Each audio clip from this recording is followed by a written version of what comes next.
Hey everybody, and welcome back to the Goodest cast. And on this episode, I got Leigh Roto, one of the Roto bros, originally part of Risky Devil. Now he's part of Proceed, an absolutely incredible driver, very technically minded, very smart dude. We talk about life, we talk about drifting. He's been around a long time, and he's seen a lot of waves.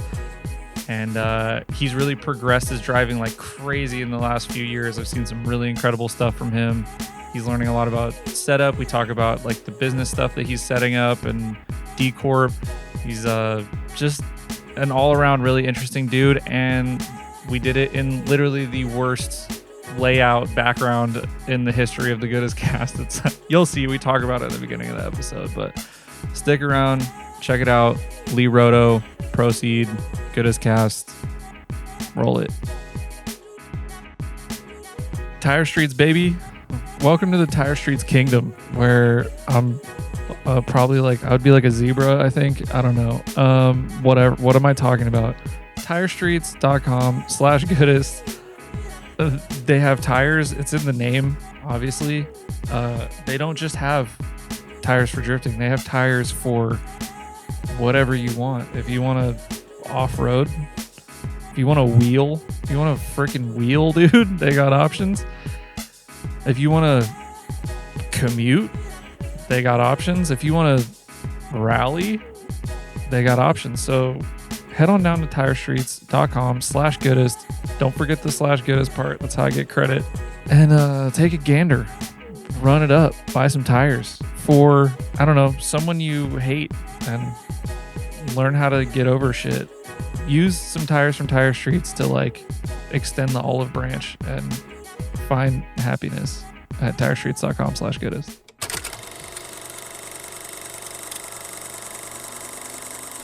Hello from the Clarion Inn in Washington, D.C. in the $150 a day conference room that Leigh...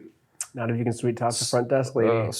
So sweet talked. I just asked her, and she said okay. She didn't like me at all. Yeah, I think maybe you're intimidating. You're tall. Yeah. You know, she's like, like, hey, oh shit, you run a room. podcast? Wow. You're on Animal Style? That's what she said? Did she say that? No.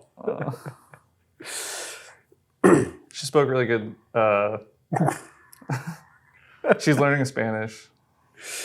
She was sweet. Bless her heart. Should we tell the story? Yeah. I mean, it's not that good. That's pretty funny. And I mean this with like the utmost respect, because she's obviously trying to learn, and Yeah. she's like trying to use it with her colleagues, which I definitely respect. But it was funny as we're like standing in the lobby room. She's like, okay, I'll go get the meeting room ready for you guys. And she like yells across the lobby to a Hispanic man something in Spanish. And I actually thought at the time, I was like, oh, that's cool. She speaks Spanish too. And then the guy I had no idea what she said. I have no idea what she said. And then the guy just looks up and goes, what? He's like, okay, and then brings us here. Yeah. And this is the beautiful conference room that we've...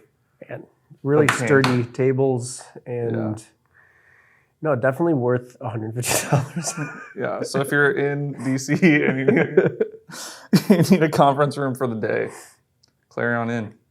Thanks. Should I take out the name? They're gonna like sue us. I mean, you're only talking them good.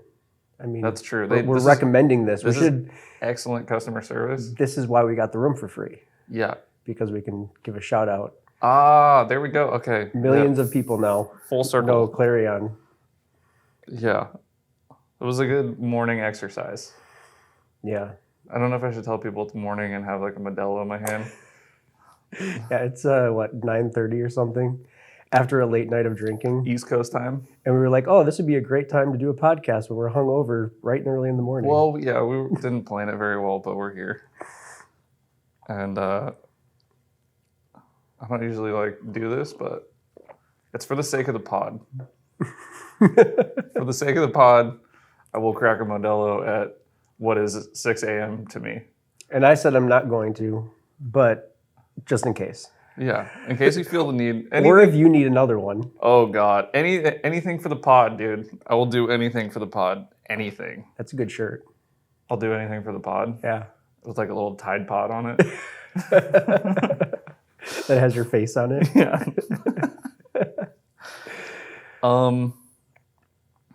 I don't know like anything about your history. The first time I saw you in drifting was like when I was pretty much first starting out, and I saw the clip in one of the Risky Devil videos where it's like you and your brother had matching Roto Bros. The Roto Bros stickers on the back of your car, and I was like, that's the coolest thing I've ever seen. And now he's a golfing family man. So, but that's cool. You're still street driving your drift car to events all over the country. Never stopped. Yeah. I don't know. I guess is that my cue to talk about my history or something? No, we can talk about something else if you want. But I feel like it might be time. I can kind of make it quick because I don't think I really have a very interesting history like in drifting, except for that I was fairly early. Yeah. But and it's Toge Factory's fault because I was into cars since I was like 15 when my friend got his Honda Accord and we thought it was really cool to put all the fancy lights and 12-inch subs and everything. Yes. And then when we were trying to learn how to work on cars, he bought new hubcaps for his Accord. And we're like, all right, well, we just got to take these lug nuts off and put the hubcap on, right? But we didn't jack the car up or anything. So we got all 3 lug nuts off. And like we saw the tire starting to tilt and we're like, I don't think we're supposed to do that. So we put that back on. Oh, and then we did a cam gear swap and it's amazing. It worked. We didn't know anything about like taking off the tensioner and setting timing and stuff. We literally like unscrewed the cam gear, pulled it off, slid the new one back in, and it worked.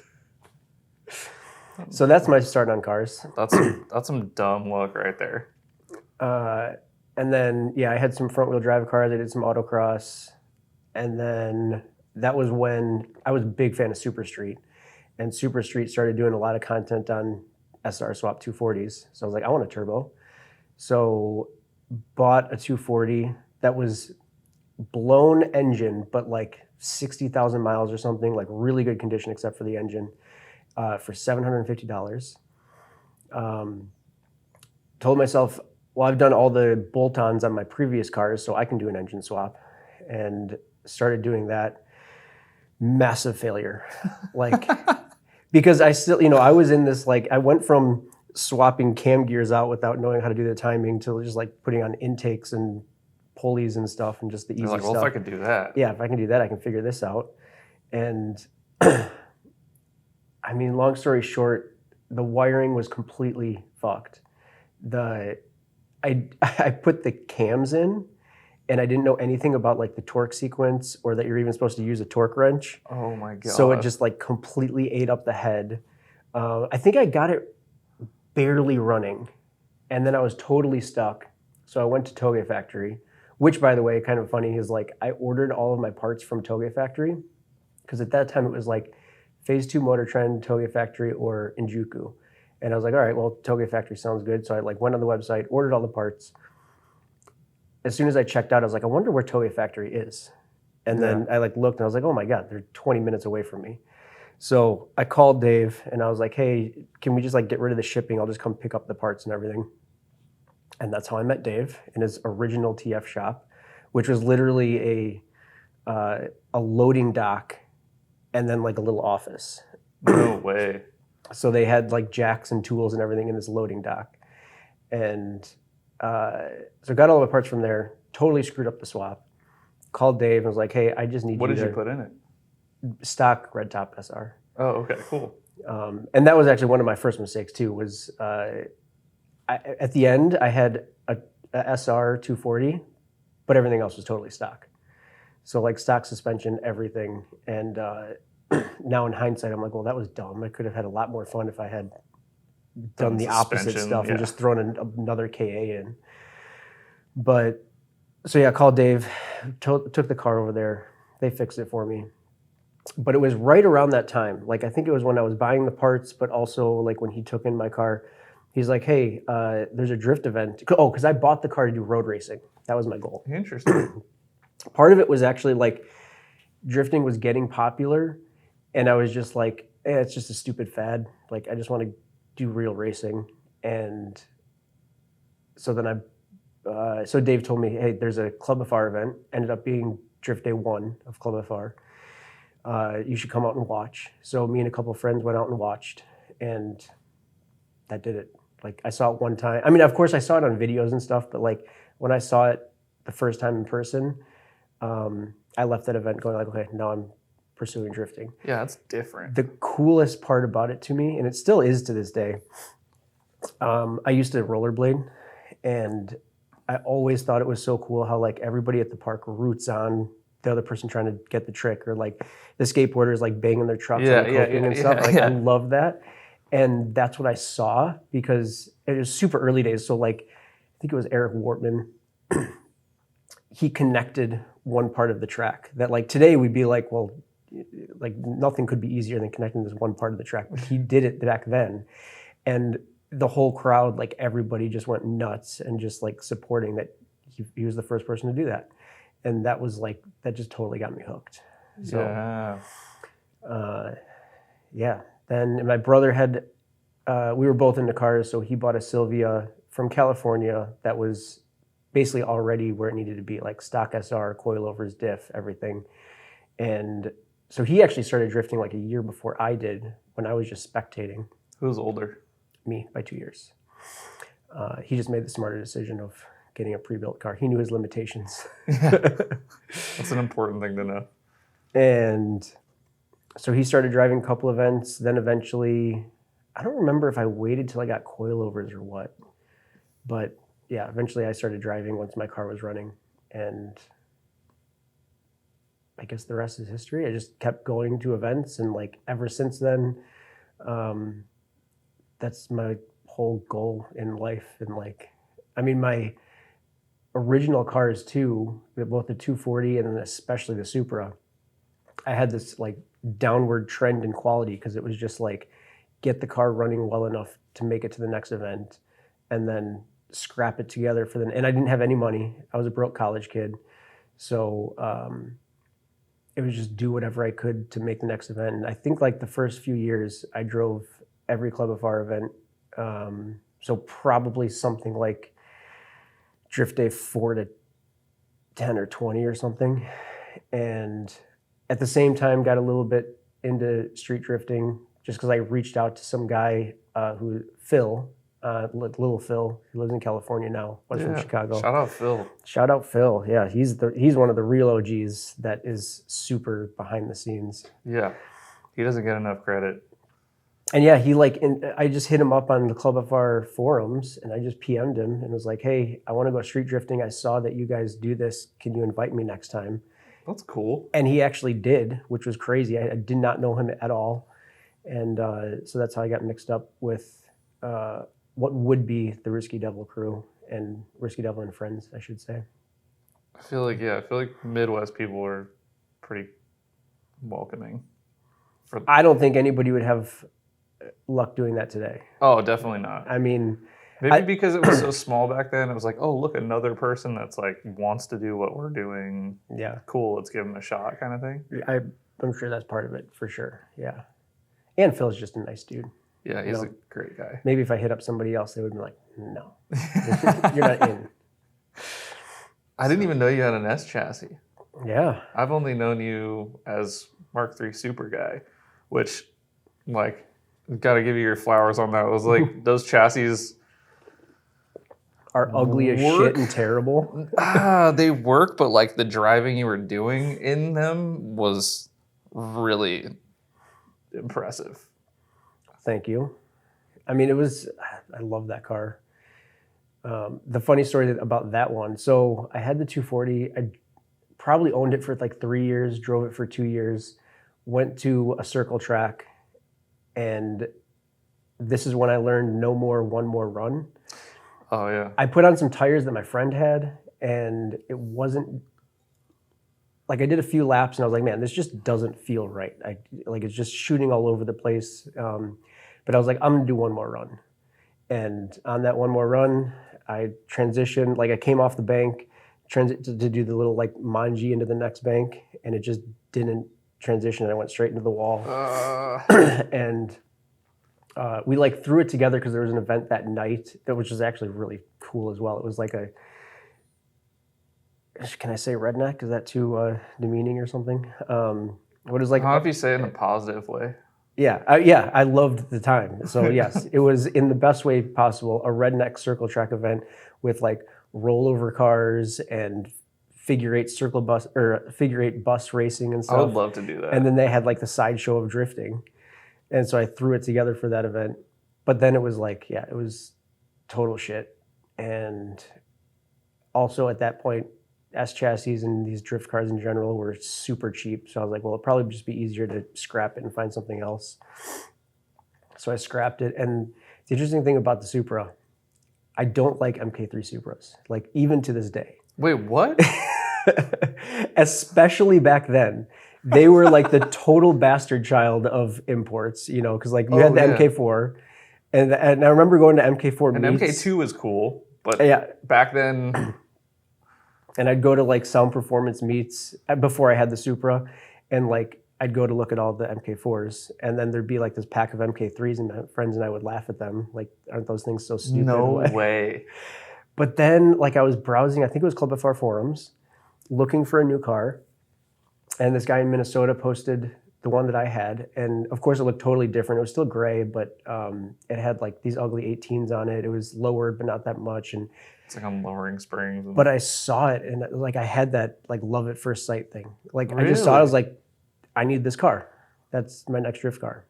And I hate Supras, but like it's got a 1J swap, and I need this car. So I went and bought it. Interesting.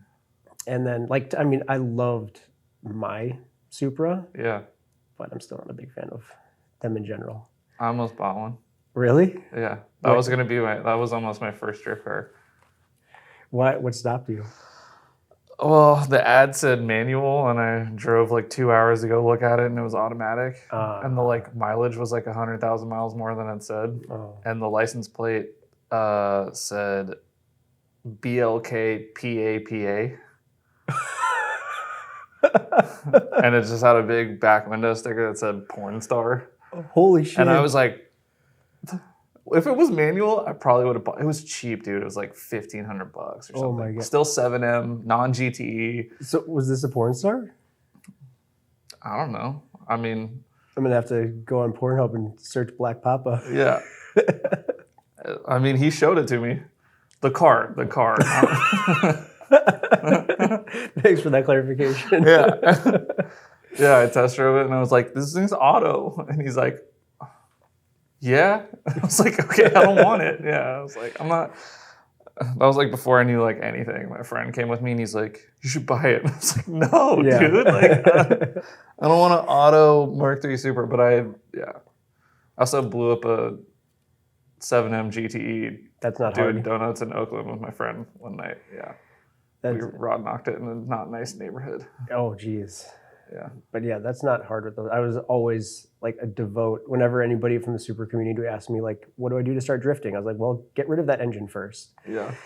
You could try torquing the head studs, but you're going to And there's, of course, like with every engine, there's some people that make it work. And I'm sure there's going to be people that are watching this just like, what are you, an idiot? You don't know anything. 7M's the way. Yeah. like okay. I swear every time I saw one at a drift event, it ended up leaving on a trailer. I think the same people that like try and make the 7M GTE work are like the ones that's like, well, I could buy the JZ that just bolts in and like is like 3 wires to hook up, or I could spend the same money getting eBay turbo kit for my 7M GTE. Yep. And you're like, I'm gonna go that route. That's like, that was kind of the mindset. Well, and it's just, from what I understand, what they started with like the 3M, I think. Then they stroked it to get to the 5M. Then they stroked it again to get to the 7M. Yeah. So lots of stroking. Look, That's why Black Papa had that car. He loves the stroking. His stroke game is bananas. Sorry. I guess so. But yeah, so the stroke on those is super long. I'm talking about the engine now. Yeah. And so they just, and then they had under-torqued head gasket from the factory, but like, man, I saw so many, I retorqued it and it still blew the head gasket. But some of that is definitely, it attracted a certain budget-conscious crowd that definitely didn't take care of it well. And now I'm kind of dealing with that reputation with the FA20 and the BRZ, because that does not have a good reputation, but it's a pretty damn great motor as far as I can tell, unless you want to make crazy power, but like, Yeah. and it's got a bad reputation because, a lot of dumb kids buy it and then they don't take care of it, or they modify it beyond how they should. Yeah. And it just doesn't stay together. But Jay from Realize? Yeah. He just posted, I don't know if you saw it, but it was like a picture of like the intake on FA20 and a like turbo looking device. Oh, yeah. The electric supercharger. But it's hooked up to the battery. Yep. That was actually like, there's on the FT86 forums, there's like a 100-page thread or something like that of dudes running these. They're called Phantom electric superchargers. And they actually work, I guess. They make like 5 pounds, but then by the time you get to Redline, it's like 2 or 3 pounds. So, but for them, it's a cheap add-on, and I don't think you have to do any tuning or anything, or have to do any tuning. So they just like, I can get 30 to 50 horsepower by bolting on this electric supercharger. And they're devout. Like, you read the threads and like, they love that thing. I mean, that's California legal, I guess, because Is it though? If you modify the intake system? Well, it's pretty easy to take it off. Yeah. Yeah, that's true. I mean, I think it's a cool idea because we're getting there. Yeah. I mean, obviously that 5 PSI only at wide open throttle too. There's no like progressive throttle control or anything. Oh, interesting. But like the fact that we're getting there, if they can in a few years make one that hits 10, 20 PSI and has like variable throttle control or whatever, it's probably a better idea than a belt-driven supercharger. Now you don't have to worry about a belt falling off. There's like a sensor for, like, does it plug into OBD2 and it like knows like TPS? Well, that's what I'm saying. Like in theory, you could do that. Because nitrous, you can have like progressive nitrous and shit too. Yeah. Usually nitrous is just on-off switch. Yeah. But so that's what I just think it's cool technology that's not there yet. And 10 years ago, it was literally like a fan that didn't create any boost, but now you can create some boost, and I don't know, but it is kind of funny to laugh at right now. Yeah. I mean, that's only going to get better, I think. Yeah, exactly. And I mean, Formula One cars have Electric had or something. Yeah. Electric motor that just helps spin up the turbo to prevent turbo lag. Yeah. So it's basically a Formula One car if you put that on. Yeah. Let's go back to the early days a little bit. Like street stuff with Risky Devil. Like, were you ever like a part of Risky Devil, or were you just like in that? Yeah, no, I was one of the first official members. There was a hot import nights event where we did a demo, and at that point, like, we had a side forum, and there was talk of like creating a team like Risky Devil, and so they basically had just formed the team, I believe. I wasn't technically part of it. I actually lived in Iowa because I was going to school, and so I came back for this hot import nights. Well, we did a demo, and I pretty vividly still remember, like, quickly when I got there, David Lee, who we don't really associate with anymore, Junkhouse David, he just like walked up to me with the Risky Devil sticker and was like, "Hey, you want to be on the team?" And like, I was super pumped to be asked to be part of that, because even though now like I was early, at that time it felt like I was late, because there was already a bunch of people driving events. They were already doing street events, and I was like, wow, I'm a cool kid now. That's awesome. Yeah, because that was kind of like the Chicago elite. Yeah. And but then, I mean, Risky Devil those were some good days. And the street drifting, a big reason I stopped street drifting is because in the early days, we'd be able to go to a spot and just hang out there all night. Like we'd meet up at 10 p.m. or whatever. We'd get to the spot at 11 or midnight and we'd drive till midnight or till sunup. And it was kind of like our own little private drift event. And I just loved that atmosphere. Again, going back to like why I got into drifting, I love that atmosphere of like friends just hanging out, rooting each other on. Yeah, it was like a skate spot. Shit. Yeah, exactly. Yeah. And then it got to the point where we started to have to like roll up, do a few runs, go drive to the next spot. We didn't want to have spectators because it drew too much attention. And that just kind of ruined the vibe for me a little bit. So of course I still do it a little bit. And we have a couple spots where we can still do that, but I don't know, yeah, you just get to an age where you're like, well, this is kind of dumb. And also I find that you can't push yourself on the street. So like I want to go to the track to push myself and get better. And then you basically use those skills on the street. But I always like pushing as much as I can. Yeah. So what else is there to say about early days of Risky Devil? I mean, it was very organic. It was a bunch of friends that hung out anyways. And we just thought it would be cool to start a team. And so we did. Yeah, I think T2 Films like really knocked it out of the park with like capturing like the essence of all that stuff and like making like packaging up and putting it out online, and people are just like, "What is this?" Like, I realized that actually that like we had a really good combination of good drivers with cool looking cars, and then we also had T2 that did video, and then we had AJ who did photo, and so like we kind of had the whole package to make something special. Yeah. I mean, well, I guess Risky Devil once we left. Did AJ drive at the time, or was he just doing media stuff? Yeah. He had SC. The SC, but I think he started with the IS because he bought that car brand new, I believe. Oh, okay. And still has it. No way. Yeah. Oh, that's crazy. But he cycled through so many cars. I mean, the biggest one that I remember, because it was in the video, and that was like the heyday of Risky Devil, was the SC that he had, the 1J swap. I think it was cool. Yeah, the thing was great. He drove it really well. AJ's still one of the best drivers that I've ever known. He's just so consistent. It's crazy. Yeah, he actually really impressed me at one of the final bout rounds when they were doing the top 8 like tandem battles. Yeah.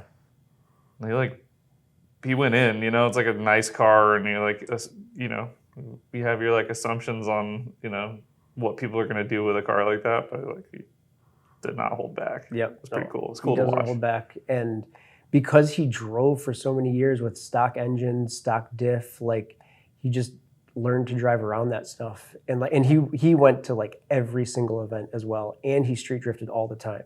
So tons of seat time in a fairly basic car. And it just like, after doing that for 20 years, then he got the 1J and the proper diff and blah, blah, blah. I'm like, he's a total killing machine now. So, but yeah. How long did you have your MK3 for? 15 years. Like almost to the day, actually. I bought it in March, and then I sold it in March too. So that was a hard sale. But it was just time to move on. Like, I loved how that car drove. Yeah. And that was going back to the Supra thing and everything. Like, I'm not a fan of their exterior or interior styling. Oh, the interior is the worst.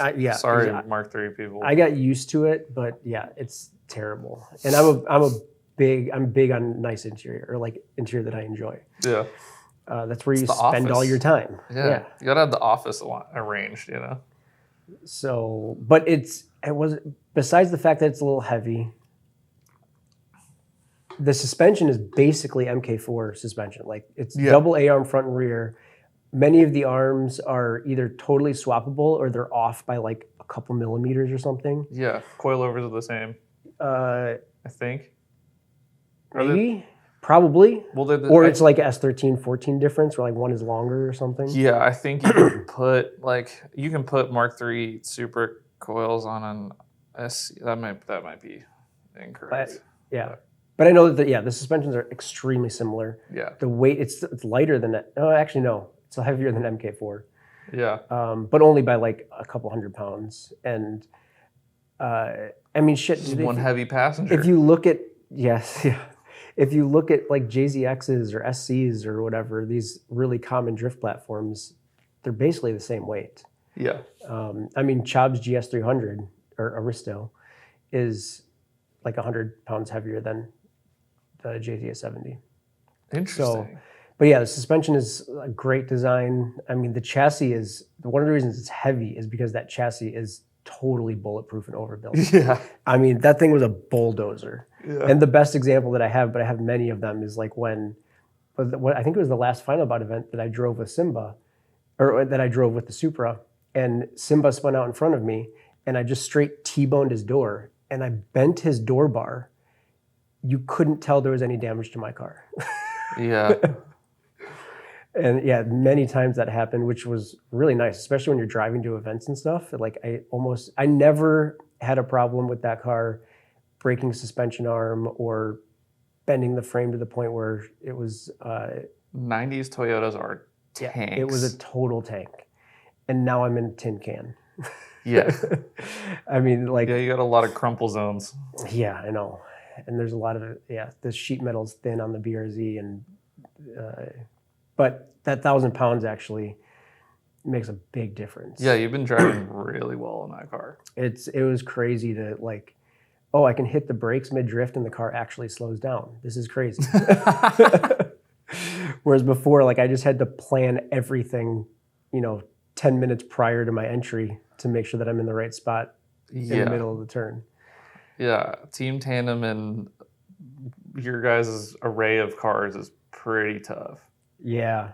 It got a little bit better when I got the BRZ because that's fairly close to S chassis, but that was definitely one of our struggles. Was all of our cars, or still is, I guess. All of our cars are so different. Mm-hmm. And power setup. I mean, Simba's got 400 plus horsepower. Josh has 250.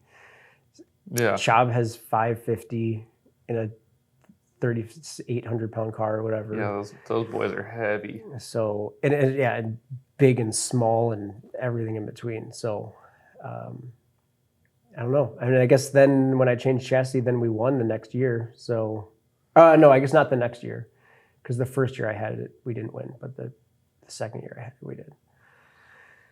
So I think that might have something to do with it. Small piece. Could, definitely. Yeah. That was also the first year we didn't switch up the tandem order and everything. Honestly, that was the first year where Proceed went in saying, we want to win. Every other year, it was just like, let's just go have fun, whatever happens. Like, of course, we'd like to win, but whatever. Yeah, you guys took it serious. And you guys were throwing down. All year, we're just like, no, we need to finally win this event. And it's felt like also last year was the first year where multiple teams had that mindset. Like, this event is getting important, and there's a lot of street cred to go with it. Yeah, and like, also the skill level 10 years later has really, really, really like changed. That made it way more special for me to win, because not only have we been doing this for so long, so like it was nice to finally get it. It was like Front Street was on fire and they came to win. Yeah. And to beat them was just like, wow, we just beat one of the premier teams that was like on their A game. That's incredible. And matching cars. Matching cars. I mean, Kuroshi was also on fire that day. And so it just like made it that much special that there was a bunch of people that I admire. They were really trying. We were really trying. Came down to 3 sudden deaths or whatever. Yeah. And then, we did it. So that was crazy. That felt really good. But yeah, I wish that last Final Bout was live streamed, because it was. Yeah. Well, I was talking to somebody recently where like they kind of have a stigma about Final Bout, and I'm like, yeah, there's some driving that's like, at the regional rounds that like is maybe not your taste, right? Like, it's like cool cars driving like pretty good, but like the whole point is like that those top 4 teams in the team tandem battle, like it's really sick. Like it's people like driving really well Yep. in really cool cars, like, and that's like the whole point of it. Like Front Street doesn't, they don't play around. Like they're going to all these like big, like I think, like They did LZ World Tour for sure. yeah, and Josh did well. Yeah, Like, Josh is a great driver. Mm-hmm. I Like, loved watching that. Yeah, he was driving sick at Bihoku. Mm-hmm. So was Tom and Jimmy. Like No, they're all incredible. Yeah, exactly. So it's like that's like kind of the science is like weeding the like you're weeding out like teams with like not good cars and not good driving, and then at the final round it's like good cars, good driving, exciting stuff, and then like weeding them out, and then it's like top four is just like I don't know. I think it's I'm really proud of Simba and Ilya for what they did and like why they created it, and like it worked. It took a while because Final Bout 1 was like, in hindsight especially, kind of laughable. Like the driving was really bad. I think a lot of people are holding on to that still. Yeah, they're not taking like a current look at like what it is. Yeah. But that's I don't know. There's some dynamic there where like a lot of guys when they get into drifting, they get into it because of the cool cars and it just looks cool to be drifting it. But then they come to find out, so they build their car that way to start, and then they come to find out that performance is lacking if you have a super slam car and it looks super cool, with a couple exceptions of course. But so then they're just like, well, I better raise my car and I don't know, who cares what wheels I'm going to have, I'm just going to get damaged anyways. And I think it's just kind of the evolution of things. Yeah. Definitely is. I mean, it took time, but now there's a really good group of people that like drive hard as shit, but also have some good looking cars. And I've kind of found myself then in the middle because like the BRZ is way higher than the Supra ever was. And like I'm paying more attention to car setup and everything. Yeah. And it makes a difference when your wheels are not binding up and shit's not rubbing, suspension arms are in somewhat of a real place. So I don't know, what can you say? Yeah. It works. But it also like, if you're, the whole point of drifting is to look cool. So I'm struggling with that with my street car a bit. Because like my street car is like slammed. Like I'm like, if it still had stock fenders, it'd be like tucking wheel and they're like, I'm like 5 mil from like radius fender to wheel lip, and I went and drove it at Final Bout Northwest, and like I put like tiny tires up front, and like I was like I can't do what I want to do. And like I don't want to say that because I don't want to like stoke the car setup like slam car army, but like it just doesn't move the way I need it to move. And it's like once you feel that and you like do push your driving and yourself to like do those things, it's hard to like have those limiting factors again. And that's a good point too of kind of why the evolution happens is like when you're not that great of a driver, it doesn't really matter that your car doesn't work that great. And that's actually, I mean, arguably you can learn a lot if your car doesn't drive fantastic. But then once you level up your skill, I would say driving really well in a slam car is one of the best trainings you can do. Right.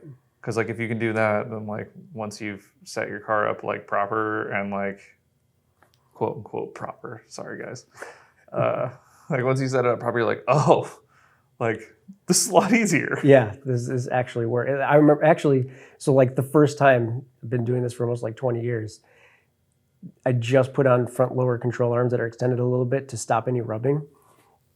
And so the first event that I drove, Club FR season opener a couple weeks ago, it was the first time I felt like full lock with the wheels continuing to roll. And I was like, that's crazy. It was like a really wild feeling. And I don't know, I can't wait to see what I can do with it. Because I was always with the Supra or the early days of the BRZ, like always restricted from using full angle. And I had the heat maker knuckles, so like I had a lot of angle. Yeah. But I just couldn't use it because the wheels would just start dragging really bad. Interesting. So I'm very curious now on how this thing's going to drive when I can push it. Yeah, you just drove Drift Appalachia. Appalachia Toge. That was, and yeah, that's, I mean, I couldn't push myself there. I couldn't push the car. That was where. Also, Toge's not big angle. For sure. Yeah. So it was nice to have it as like, okay, if I make a mistake, I can save myself a little bit better. But yeah, you don't use big angle there. And you just drive at 8 to 9 tenths as best you can, you know, because usually you're trying to drive at like 10 tenths plus or minus 1, and you're just like constantly going back and forth between the two. And, but there, if you, and I'm like talking like nerd talk now, but if you get like 10.1 out of 10 on the Toge, you're off the mountain cliff. Yeah. So you have to stay below 10, but also that was it's a fast Toge. I was in third gear the whole time. And like, so you can't drive at 5 tenths. You can't like just kind of do it a little bit. Like it has to be full commitment, but you have to stay within your skill level and the car's capabilities. So that was the scariest, most intense driving I've ever done by far. Like, man, the amount of concentration, and every time you transition, it's like, I hope the car does what I'm trying to make it do, because if it does anything slightly different, I'm in the guardrail or roll the car. I think that's probably one of the coolest things happening in the US right now. Yeah. And they're building it fast. Yeah. And I really I respect those dudes a lot, because in talking to all the guys that are running it, they know they have something special, and they don't want to water it down with like pro level cars or anything like that. They want to keep it as grassroots as possible. They want to keep it with cool looking cars. And so I think the selection process is going to get more and more difficult every single event. So yeah, mad props to Drift Appalachia and Derek King from Drift Indy, Derek King and Edgar. Those are the two main guys that I know that are helping out with that. Yeah. But that's a very clever approach. And now they're trying to, well, I guess I don't know how much I can say, but yeah, they're building it quickly. Yeah. Which is great. I'd love to do another one. There's another one in June, but that's the only weekend in June that I'm not driving. So I'm just like, that's cool. I don't think I can jam every weekend of drifting. My budget can't allow that. Yeah, that's relatable. But I did have Josh texting the group chat earlier today. He's like, guys. He's like, I'm about to beg my wife. I mean, that's like a dream come true for him. Oh, yeah. Yeah. He's a street Toge nut for sure. Yeah. And it was crazy to me to see how quickly he picked up on it. Like, I definitely went into it slowly and like didn't drift the first few laps and everything. And he came back after like 4 runs. He's like, yeah, I linked the whole thing. It was sick. And but that's also just Josh. I don't know. He's got some natural talent that he just knows how to drive. Yeah. And he knows how to do it with style. Yeah. He just knows that car so well. He like any car that he has, he's a driving technique nerd. But you wouldn't expect, like, you're like, oh, like style guy, like, but he's like very, very interested in driving technique and certain aspects of the car, and it's like, it's kind of interesting. Like once you get to know him, you're like, oh, you're like kind of crazy about this stuff. Yeah, he goes way into the details, but he does it from this like, he's not super mechanically inclined. It's not like he understands suspension kinematics or anything. Yeah. It's just like he's studied what the Japanese have been doing so deeply for the last 20 years. And he just like gets it at an intuitive level that he just knows, but if you tried to have him like draw it out or something or do an engineering diagram for it, like, no, there's no chance. Yeah. But he just knows how to set up the car, and he knows what feels good. And yeah, like you said, he knows the little details of how to drive that make it exciting. Yeah. Yeah, he's like a big driving technique nerd. And it's all like feelings, basically. Yeah. Which is, he connects it a lot with music, which I think is the coolest thing. Yeah. I have his driving playlist on Spotify. Everybody should. Yeah. He's There's some good stuff on there. Definitely. Yeah. So yeah, maybe we'll definitely do more of those. I need more, but I'm excited now to push the car on a track where I can push it. Now that you have more Yeah. steering angle, and I think having your wheels not rub at lock is pretty key to do certain things. Yeah. Because honestly, I massively look up to Animal Style, and you and well, everybody that's on that team is incredible. And like, I love the aggressive entries that you guys are famous for. And I want to be able to do that really bad. Yeah, having your wheels not rub at lock definitely is one of the keys. One of the steps. Well, thanks for telling me that now. You guys don't really have like tracks out in your area where you have like kind of like a big straight line flick to like decreasing radius. Yeah, I mean, Super D layout, as it's known now at US Air, that's the closest thing we have to it. But the problem with that one is it's narrow and there's like a ditch on both sides. So like it's hard to really push it there and have room for error. That's not the best place to learn. Yeah. Yeah. But that's all I've had so far. I mean, you could argue maybe the balcony shit, dude.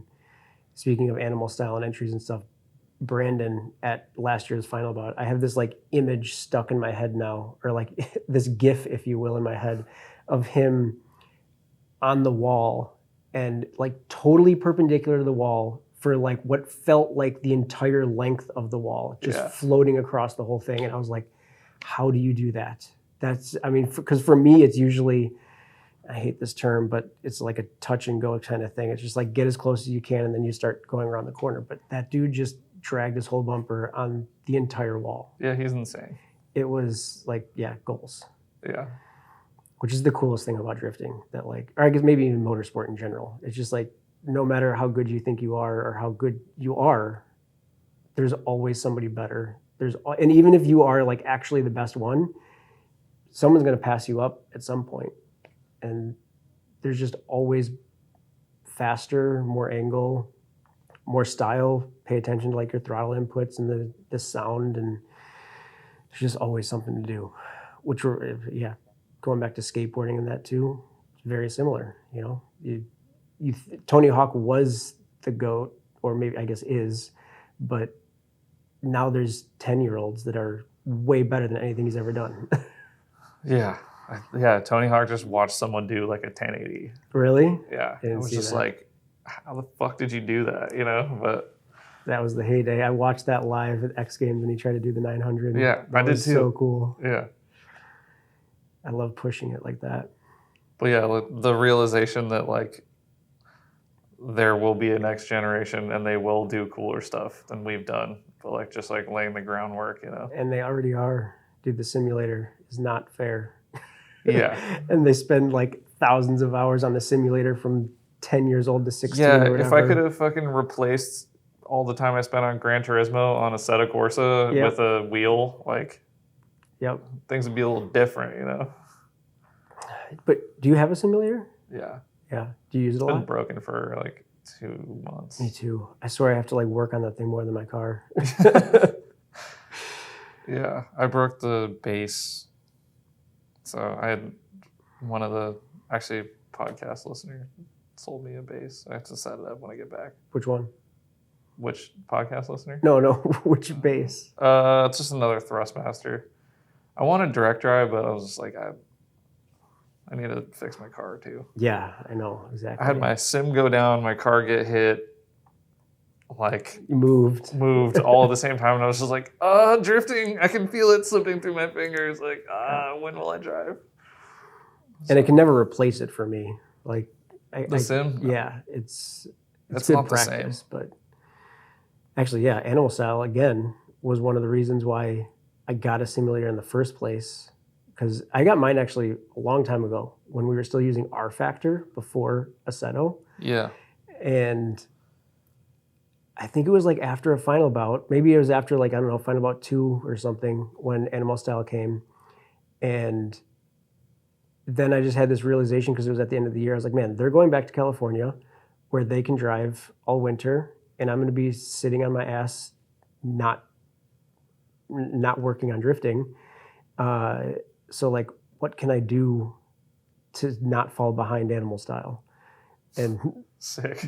that was like literally the impetus for it. Was like, how can I not fall behind them? And so I got one, and they work really, really well. They do help. And they're fun. Yeah. And it's a great time. It's a great time, like with your friends, and like once I figured out like Discord and I can like talk to people and I can drive with them, because like when I had it set up and I would just join like random lobbies and like it's not fun. I'm like, yeah, I wasn't good yet, and like people don't really like share enough. So now with like everybody on Discord and like jamming and like I don't know, it's a whole different thing. Yeah, but yeah, it's part entertainment for that reason. Yeah. Part honing your craft. Yeah, like I'm not gonna play Call of Duty. Yeah, I know. But I mean, I did have an era, but I was like a kid, you know. Now it's like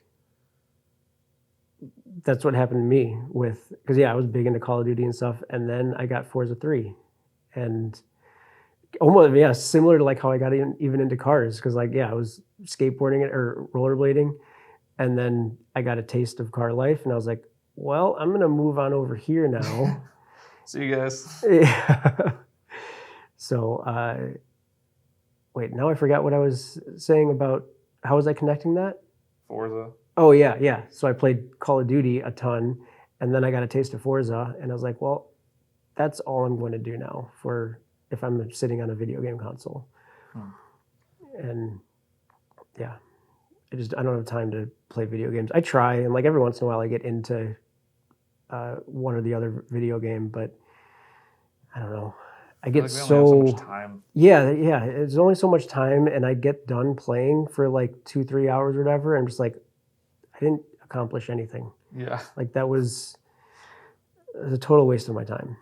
But no knock to people that find true joy from playing video games. Like it's totally fine, but I just don't get that benefit from it. I just want to work on drifting. It's like either work on my professional career or work on drifting, or I guess family life too. How do you make time for drifting with family life, job?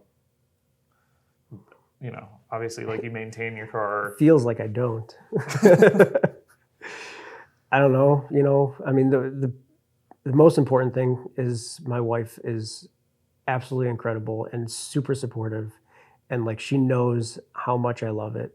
So there's so many. I mean, getting ready to come out here for Final Bout and Drift Appalachia, like I had 3 weeks of just in the garage every single night, and she was just like, I'll make dinner, I'll clean up, just do whatever you need to get this car ready. I'll take care of the house. And then I tried my best to not take advantage of that or to return the favor when necessary, not even when necessary. Try to return the favor as often as possible. Try to make it mutual. And I'm sure she'll be listening to this.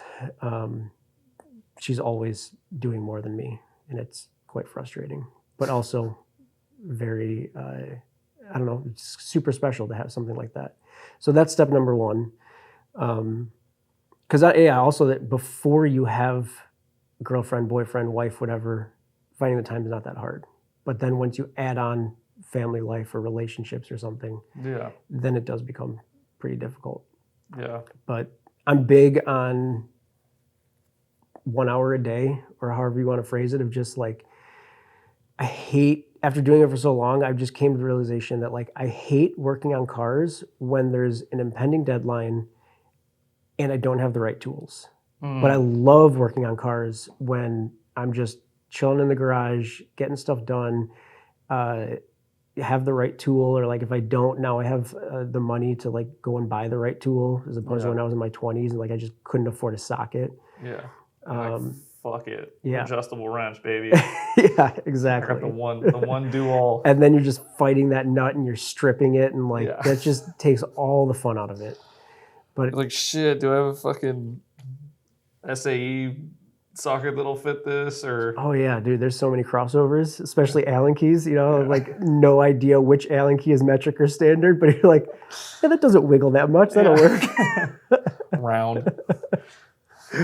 So I still got a lot of room to improve there. Yeah. But yeah, it's just like keeping constant on top of it and budgeting your time, not wasting time. I mean, I have a really cool job that gives me a lot of flexibility, but it's still a regular 40-hour a week. I got to be in the office, and so I just have flexibility as far as taking PTO and stuff like that when I need it. But That's cool. So that helps. Not having a job that is 80 hours a week or something. The whole reason I have a job is to fund drifting. So. Yep. But there's no secret sauce except for just continuing to do it.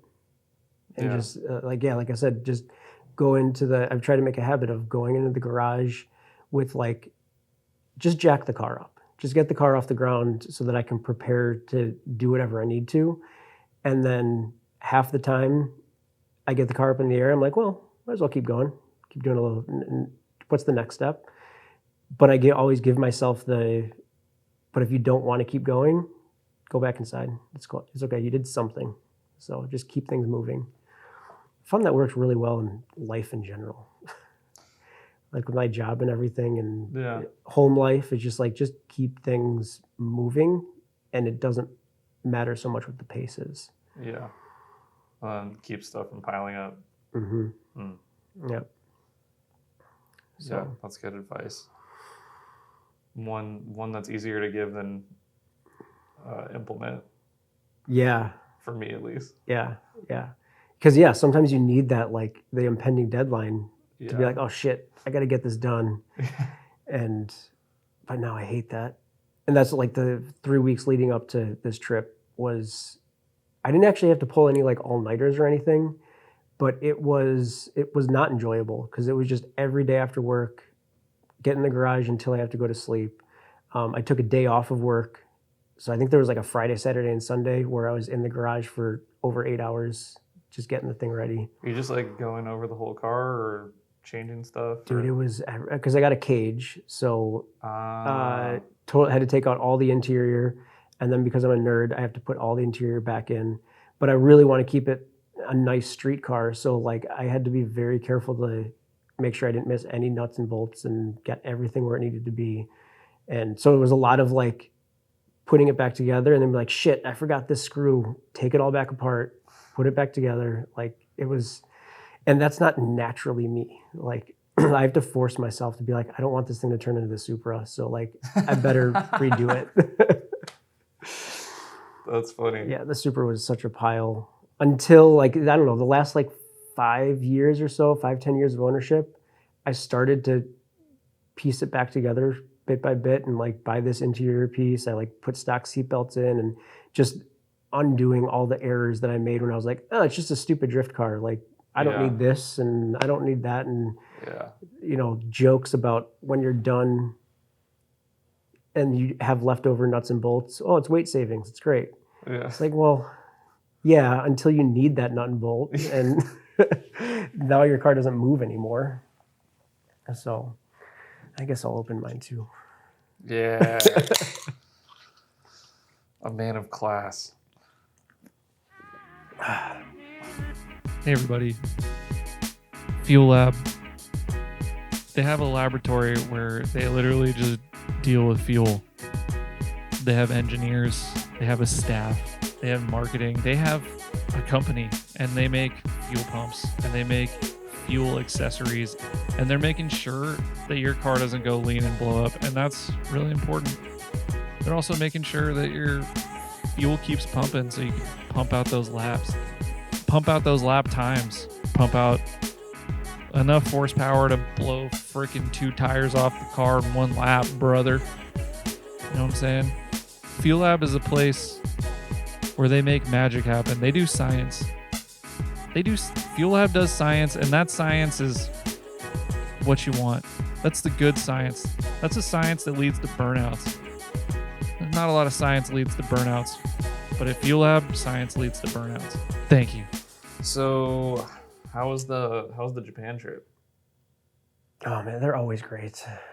And I just went out there with like the best group of guys, which I feel like I always do. But I mean, we just like for what is it, 14 days or something, 12 days, with the same 6 guys that just got along so well. And like you could imagine, you know, with all the hustle and bustle, the time zone change, so everybody's tired. Excuse me. It'd be very easy for people to get agitated or get on somebody's nerves. Yep, it happens. It was just laughs and good times the entire time with them.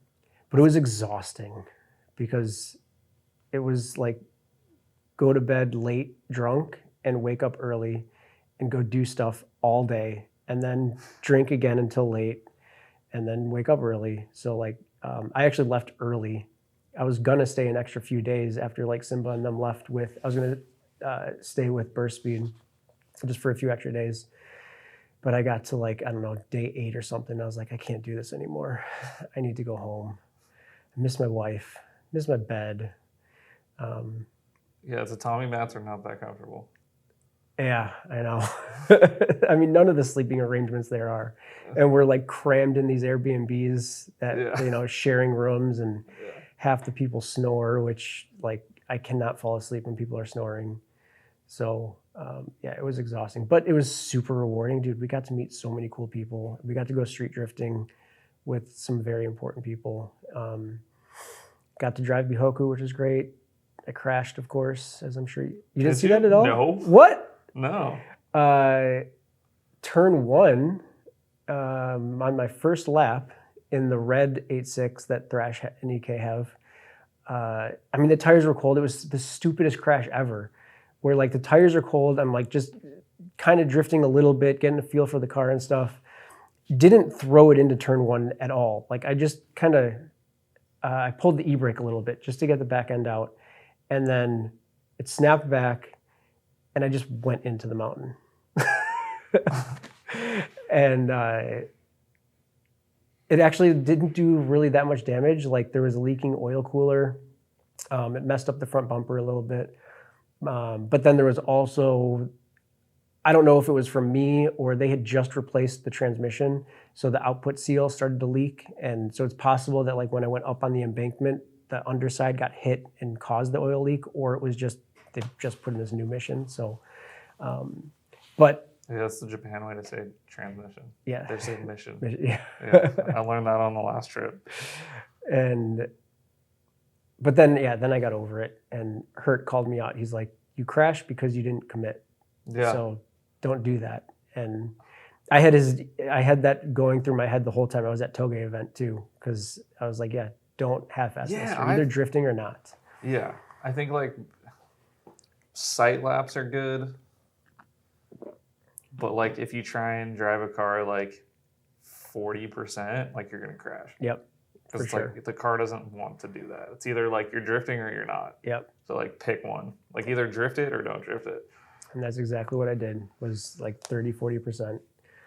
So, but then the rest of the day, we only had one car to share between 5 guys, I think. But we got plenty of seat time, and I eventually conquered it. But that's what I drove. What is it, A course? Because the main course is B course, right? I don't know. I think the main course is B course. Did you guys the get to drive smaller like course the whole thing like connected? Not connected, no. Oh, dude. Yeah, that looked like a really great time. Yeah. And A course, which is like smaller, more technical, is super fun. I had no idea how great it was. Yeah, the little like back section where you can like flick it in. And, yeah, it reminded me a lot of US Air, where it's just like tight and there's some elevation. Yeah. And it's super fun. So I like got my confidence back on that course, and then went back. Actually, I was gonna bitch out, and I was like, I got seat time on A course, feeling good. Okay, Lee, it's your turn to drive again. I'm just gonna go back to A course and like make sure I end the day on a good note, because I was totally scared. And I still am intimidated by Bihoku. I've driven it on the simulator so many times, and you know, it's like 50% of the time I make it, 50% of the time I crash. So I was like super nervous and super intimidated. Went so went to go back to A course from what was going to be my last driving session. And luckily, the guy was like, sorry, track's closed because it was towards the end of the day. Like, I'm cleaning it. It's done. So like, all right, well, I guess I'll go back to A course. And then I had Uncle Hurt in my head, don't half-ass it. Yeah. So like the first lap I came around, I was like, I'm just going to fucking go for it and see what happens. And it worked. And you had the same skate spot moment with everybody on the wall probably like, Yeah. You imagine that, of course, when you're. But I did have like a bunch of friends were standing at the corner of the wall taking video and pictures and stuff. So I saw them like right as you initiate. Yeah. And then that, of course, gave me that like, well, if my friends are standing there, I should probably try to get as close as possible to them. So like every lap I was trying to like put the nose closer and closer to the end of that wall. Yeah, because that's the cool way to do it. Yeah, exactly. It's a scary way to do it though. I tried to stay, like it's super scary. There's a lot of people that stay to the right and then try to initiate. But the real way to do it is like get as close as you can to that wall on the left and then initiate right at the end of there. Yeah, and like as soon as you put the nose past the wall, flick. Yeah. Yeah. So, and man, it feels so cool.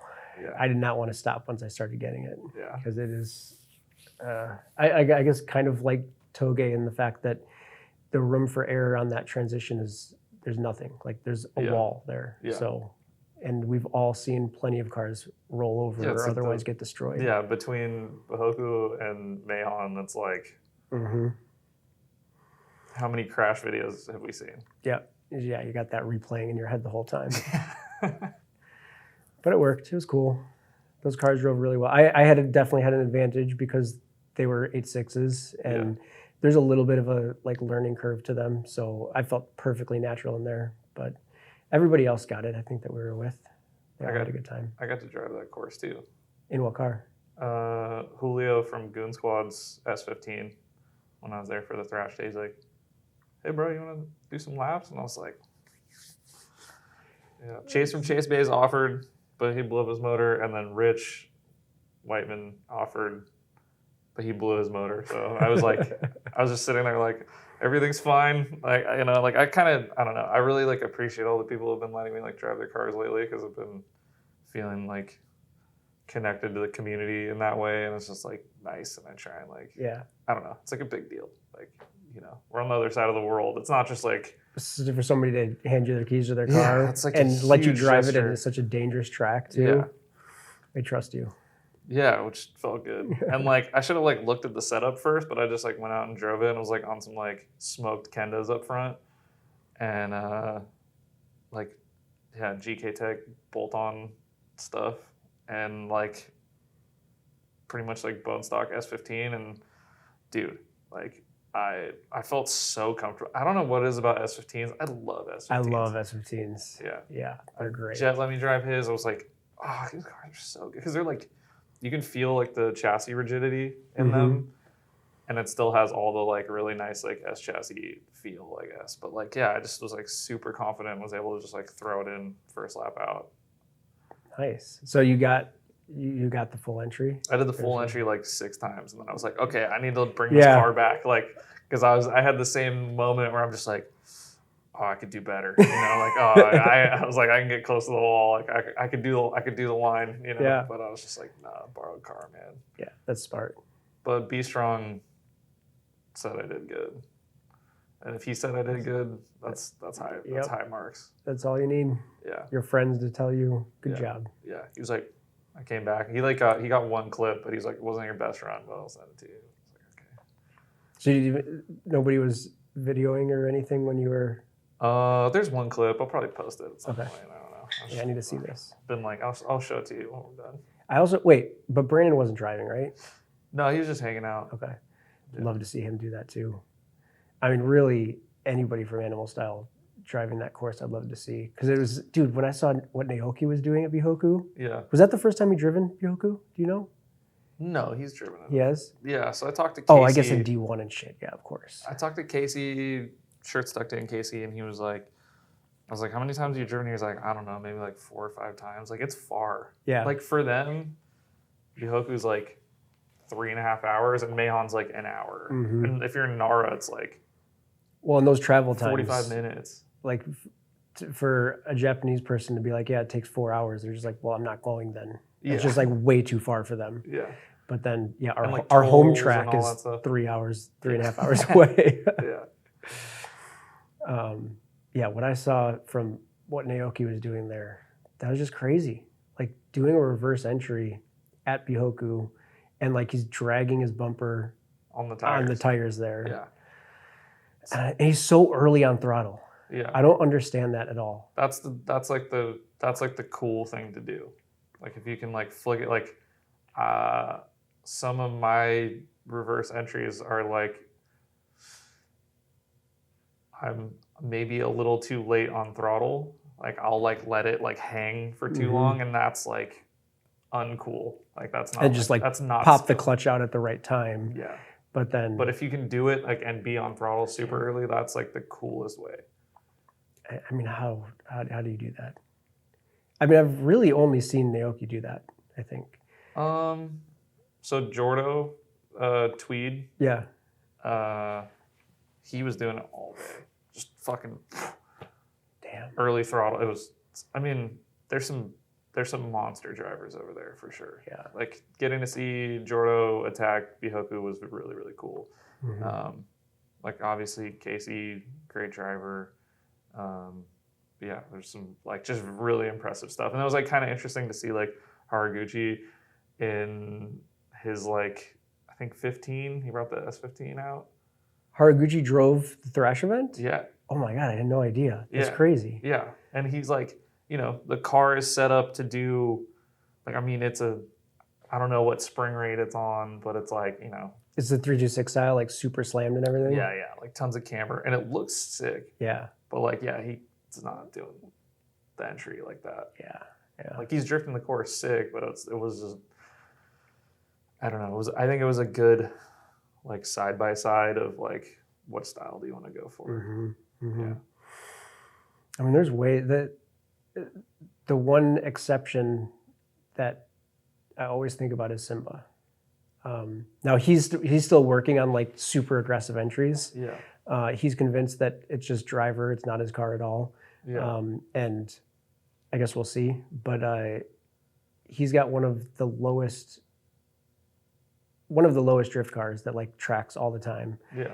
And it's super fast somehow and super I think capable. Simba's just fast. And yeah, I guess, yeah, I shouldn't put it on the car. Simba just makes it work.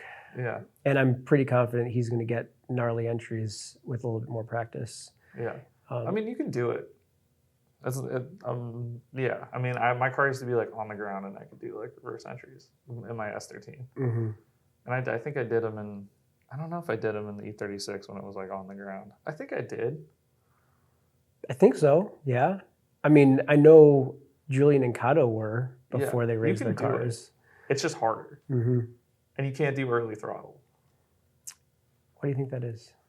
I think it's the way the suspension loads when you're in a reverse entry. Like, I mean, you could probably pull it off with like the right timing and stuff, but like you lose a lot of like the car washes. Like when you have a ton of camber, Right. and the car is low, like you get a ton of camber gain, and like as the car flicks, like there's so much weight on the like lead rear wheel. Yeah. It just the car just skates out, and like if you want to early throttle, the car's gonna spin. Yeah. And when you're really low, you got to run higher spring rates, which makes it more touchy. There's less like room for error when you have a stiffer spring rate. And so you can't be super slammed on 5K spring rates or something. Yeah, so I don't know what Simba runs in the rear, but like I don't even know if he knows. The new gym's like 5K in the rear. Yeah, I asked Julian out there. He said he's on 9K front, 5K rear, and the suspension is fairly similar on the BRZ. I just went from 7K, 5K to 9.7, and I still have my 5K springs. So like I could put them on the back to try it out. What does a BRZ weigh? Like 25, 26 or something like that. Oh yeah, try it. Yeah. Well, and there's like a lot of stuff that comes into play. There's like motion ratio, right? Like where the coil. Well, I was just gonna say like the motion ratio on S13 compared to BRZ is like almost identical. In the rear. Front and rear. Interesting. Yeah. Yeah, It's like try 5K. the front is roughly it's like 0.98 or something, and the rear is 0.6 something, I think, on like both of them. Oh shit, you actually know?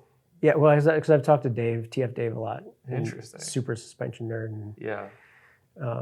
he's actually the one that pushed me to up my spring rates. Because it was mainly in the front, though. Like, you could see when I was trying to load it up, do the crazy entries, like, the front was just bottoming out and just couldn't handle it. Yeah, so I run a 10K, 5K on the E36, which, like, is still pretty soft. But, like, yeah, if the front end's too soft and you try and load, like, when you do that first initial, like, weight transfer, like, you want the front of the car to push on the back so you can like load up the rear and then let the energy push the car the other way. Yeah. And like if you don't have the front end, it just like you like turn in and just whoa, you know.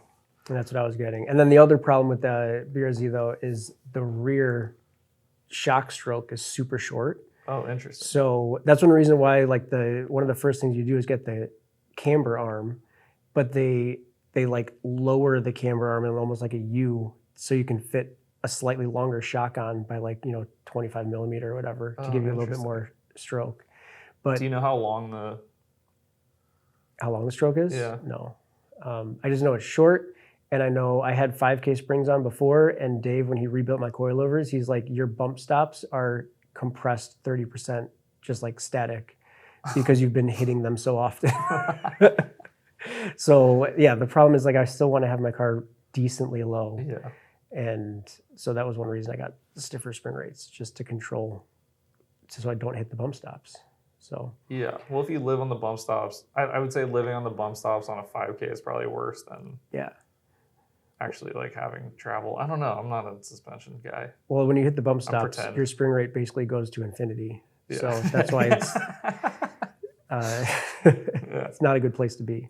Yeah. So plus it also makes it worse with like I drive my car to events, so I load up the car with a bunch of shit and it sags like an additional inch or whatever.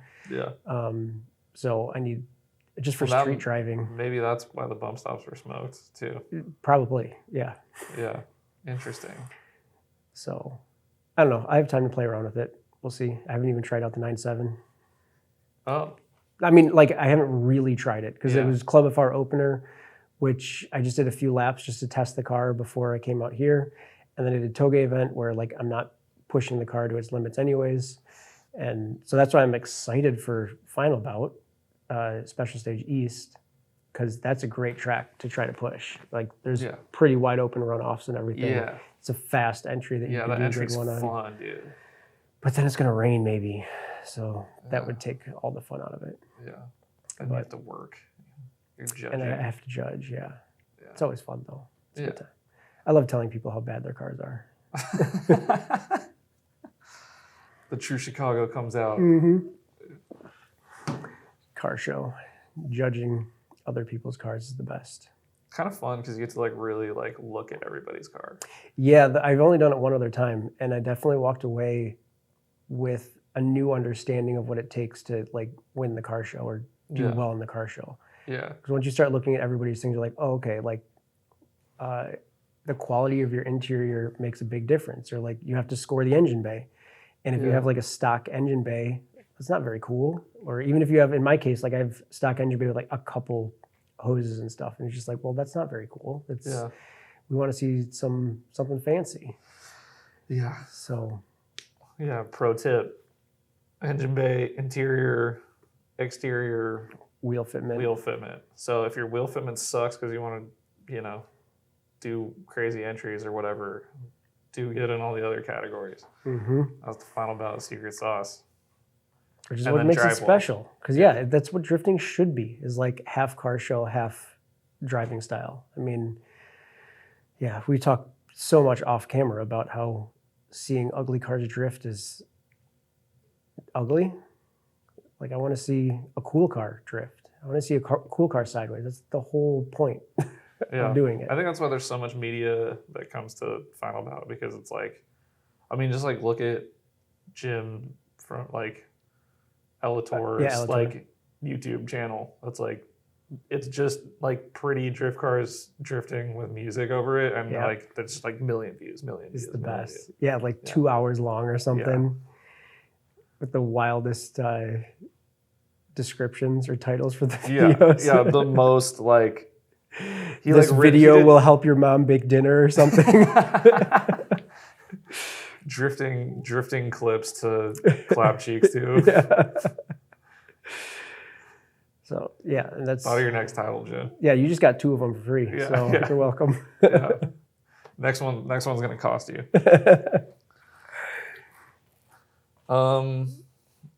Where does your team get like, I don't know, I feel like you guys all have kind of like similar driving style. Like, is it all just because of driving with each other, or is there like a inspiration?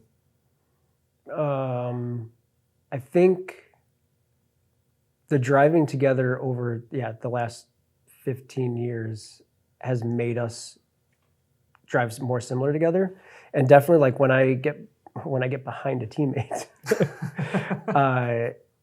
it's a totally different tandem experience for me. Like it's just, you know what they're gonna do, and you've been doing it for so long together that it's just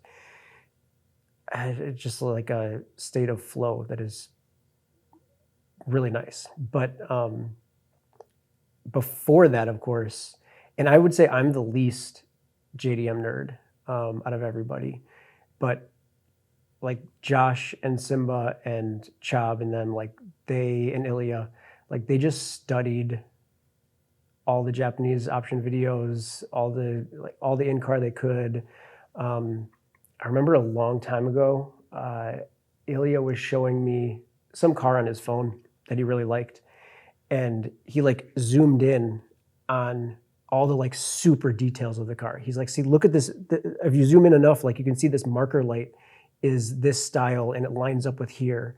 And then you'd like zoom in on another part of the car and be like, and this little detail here is what I love on this thing. And I had never looked at a car that way.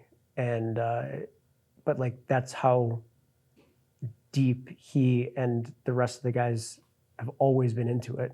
And I got super influenced by Japanese driving, and I was always around Toge Factory and have fond memories of walking in and they had option video playing on there. But I'm always the least JDM nerd of the team, and I've followed their lead in seeing what they do and how it works and why it works, and almost then like, because I'm not by nature, I'm not a very detail oriented person. Like I remember I don't know, I kind of disagree. That's been the only like professional, like career feedback that I've gotten that is negative, is like, you need to pay more attention to details, just like over and over and over again. Really? So I try because I know it's important, but it doesn't come naturally. Huh.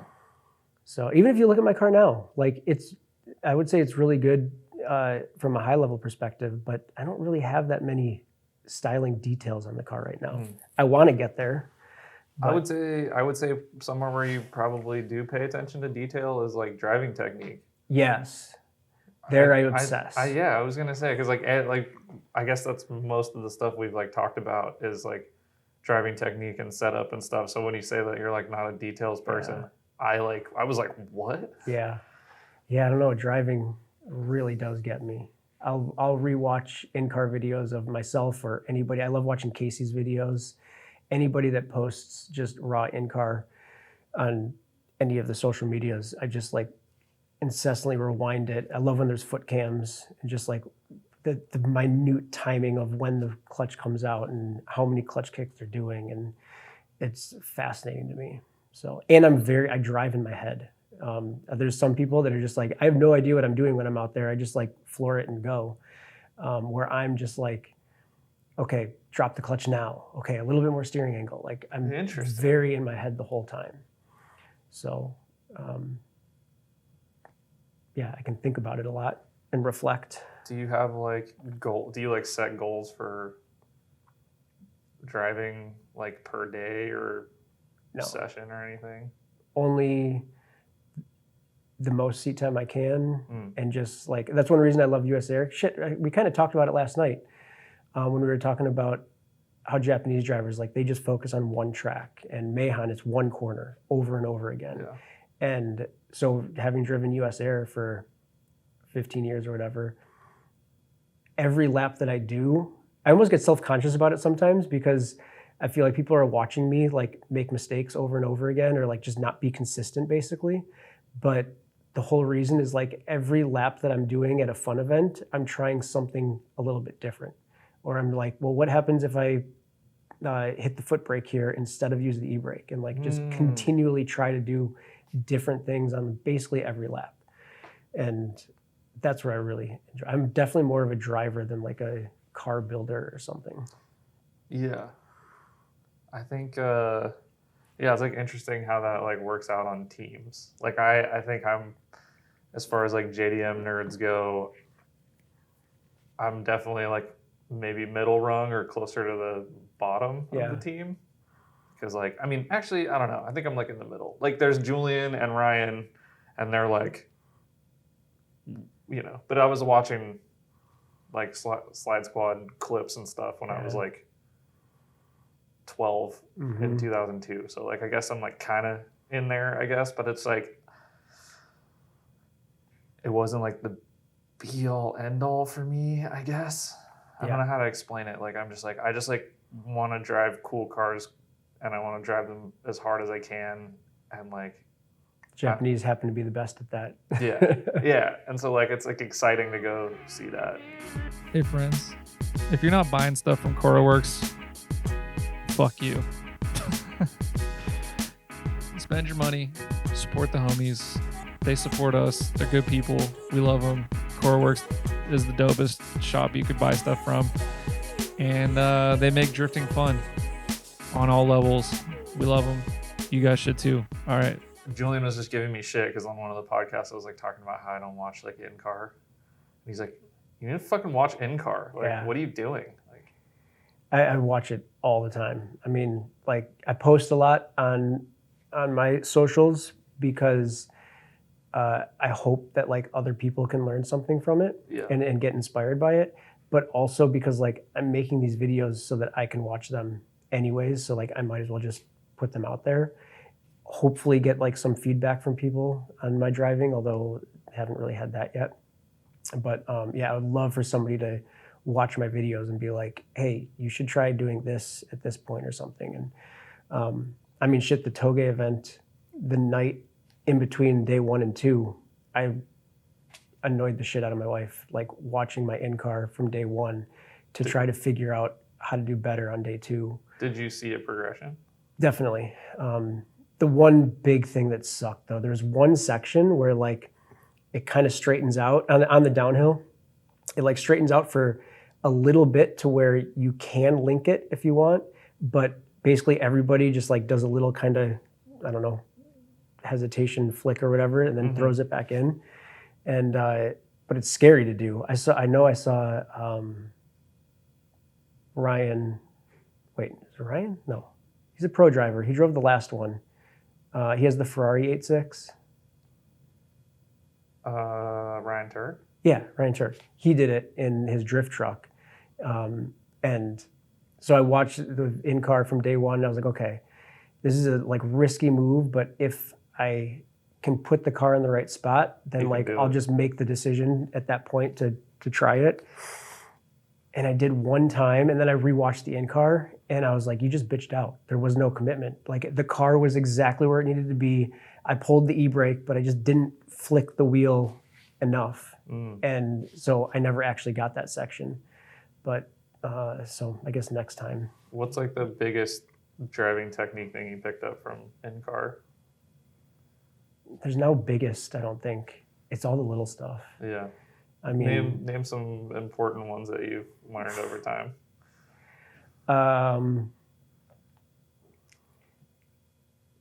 I mean, yeah, like line and timing, which is almost a cop-out answer, but it's like in the details of, like what I was just saying with that one section, like you can see that the car is either in the right place or not. And you can feel like whether I watch somebody else's in-car or mine, you see the possibilities of what's there if you had just done this, or if they did do that, like you know why the car reacted that way. And so like in that case, it was a little bit of timing and a little bit more of just commitment. And so I think that those just add up over time when you're like, okay, I've seen myself where I could get on throttle a little bit earlier. I guess maybe that's the most clear one. In tandem, it's all about the follow driver needs to get on power before the lead driver. And from watching it over and over again, you just see how it's totally possible. It's just you have to transition before them. So you got to anticipate what the lead driver is going to be doing. Mm-hmm. And then you have to trust the guy in front of you, because as you're both transitioning, you have to get on power before they do. Otherwise, like a split second they get on power, they just start pulling away from you. Yeah. So you have to do it before them. But if you do that before them, that's how I T-boned Simba at Final Bout. Because that was the perfect example of like, I had just dropped the clutch because I was like, they're going to run away from me on the balcony if I don't get on power soon enough. So I had like just dropped the clutch, and then he spun out. And like, so I basically clutch kicked into his door. It happens. Yeah. Luckily, Like he took it like a champ. Yeah. So did his car. So did his car, yeah. And then Taguchi helped him change his door and get it to close and everything again the next day at Melvin's house. I was there for that. Yeah. Yeah. It was a good time. Pizza, beer, and door fixing. Yeah. Because he is the man. Yeah. Dude, I watched his podcast with you. He's hilarious. Dude, he's so funny. He's got so many stories, and yeah, that was a really enjoyable podcast. He just opened an up garage in LA, Mm-hmm. and we went to the opening. I saw some. He invited us, and we thought it was gonna be like some like small thing, but then he like posted about it on IG, I guess. Dude, police helicopters, Oh my god. like cops everywhere. It was like 2000s era like import culture, like we're gonna have this meet no matter what. Like I was just like the cops were like writing tickets like crazy. Like Seb from Real Dream, his like business partner Era, has this insane LS. Like it's so sick on bags, and like it's gorgeous. Mm-hmm. He got ticketed on the way in and out. Oh my god. Yeah. Jeez. You're just like, dude. So it was like hectic, and I went up and found Kazuya, and he was like letting like, you know, people in the store. There was like a line of like 1,000 people just to go like buy merch. They weren't even selling stuff yet. Yeah. And I was like, "What's up, dude?" And he's like, "Oh," like just like super calm, like no stress. And he's like, "Yeah, the bosses like thought it would be like 30 people like from Japan, you know." And he's like, they were thinking like no one knows what Up Garage is. Wow. What do you think about that? Do you think that's going to be a successful business model here? Are they going to start buying stuff from people? U.S. people? And I don't know. it's just an import business. I was talking to Kazuya, and he's like I know like a bunch of people posted all the prices and stuff online, and we're like, dude, what, you know? But he was like, oh yeah, I think we're gonna have to like adjust a lot of the prices, but like we just didn't have time to like check the market and this and that, because I think like I don't know. I'm sure it's tough for them because they don't really like know exactly what like things should cost, and they're just doing like markup on what they bought it for, and then like how much it costs to get here and all that stuff. So he's like, yeah, I think we're gonna have to like adjust. And I hope it works. I love Up Garage, yeah. And definitely wish Kazuya as much luck as possible. Yeah, he's a great dude. That'd be really cool to see them start popping up around the country. I want to see him finish that S15. Mm-hmm. He was another one at Final Bout that just, like, man, I've never seen anybody drive US Air like that. How is that possible? Yeah, he's so good. Mm-hmm. Yeah, and just a great dude. Yeah, that was a good year. That was a fun year. Mm-hmm. You guys are coming now? Put us on the spot. I don't even know if this is going to come out by Final Bout. Got like 20 episodes I got to put out. We don't have to talk about it because we've already talked about it. So we're talking about it. Yeah, I'm egging you on as much as possible. Yeah, we'll see. I told everybody last year that I was gonna put some money aside, because it's like even if I'm emceeing, like it just makes sense for me to come drive. I didn't have like, I had like a 4Runner. I was like, I'm not going to fucking tow the 4Runner 6,000 miles or whatever. So That's a hard journey. yeah, I know. I mean, that's why I travel all over the place. I'm in West Virginia or Virginia right now, yeah, but going on the other side of the Rockies, that's a trek. yeah. So like, we're all figuring it out. Like I have like a truck that I can trust to tow. Dude, longer wheelbase towing Yeah. and like a little bit more power and more gears is like, What did you get? I got a Tundra. Oh, nice. I've heard great things about those. 2.5 gen.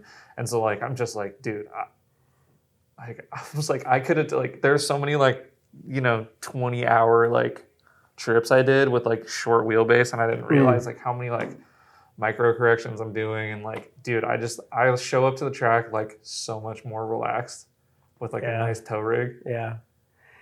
I actually know what you people are talking about now, because I have the little, you trailer guys, because I have the little tire trailer. Yeah. And on the back of the Supra, I couldn't feel anything. It was just like, just drive up there as if there's nothing on there. Yeah. And then I put it on the 1,000-pound lighter BRZ, and I feel like it's just getting tugged all over the place, and I feel it like bobbing up and down. And I can only imagine how like, you have a car on there, and it gets real scary real fast. Yeah, I got like really good at towing with the 4Runner.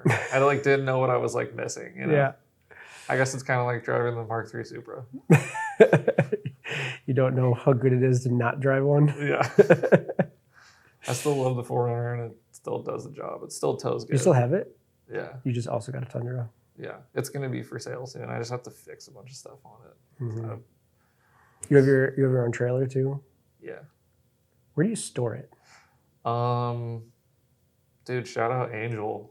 So I moved, and he like, actually I shouldn't tell people where I store it. Oh yeah, I guess that's true. Huh? Yeah. Anyways, I have a homie help me out because Angel helped me out with a spot to keep it. Because that seems to always be the tricky part. Yeah, like the house that I moved to has like a 1-car driveway, and like the garage is in the back of the house. Mm-hmm. So like if I park the trailer in the driveway, I can't get like anything in or out. And like the side opening on the house is like really narrow. So like if I put the trailer back there, like can't really like walk and like take the garbage out and stuff. Mm-hmm. So like that causes some domestic issues. You know? Yep. So I hear this stuff all the time. really saving my peace of mind in life. So Hopefully that works for a while for you. yeah, I'll do what I can to like keep that going. Buy some donuts every once in a while, and no, it's just I don't know. It's really helpful. I appreciate it a lot. Like it's nice having like kind of options and stuff. Like it's nice. But there's other options. Like if it doesn't work out anymore, you're like, you just pay to store it somewhere. Yeah. Which sucks, but that's what I did for the last 5 years. Where you just paid like for general trailer storage somewhere? Or? Yeah. I got really lucky. So like right when I wanted to buy a trailer, like food trucks got really popular. And so like all the places where you would keep a trailer, because I lived in the city. Like I lived in an apartment, like. Yeah, you had a really sick apartment, didn't you? With like great view and everything. For a little bit, yeah.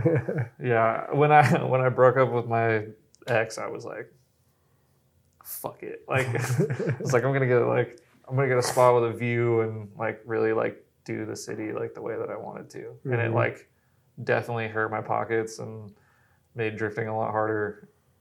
But it was fun. Mm-hmm. So yeah, I live in a very small house, 900 square feet. Yeah. And a big reason is just like keep expenses low so I can spend more on driving.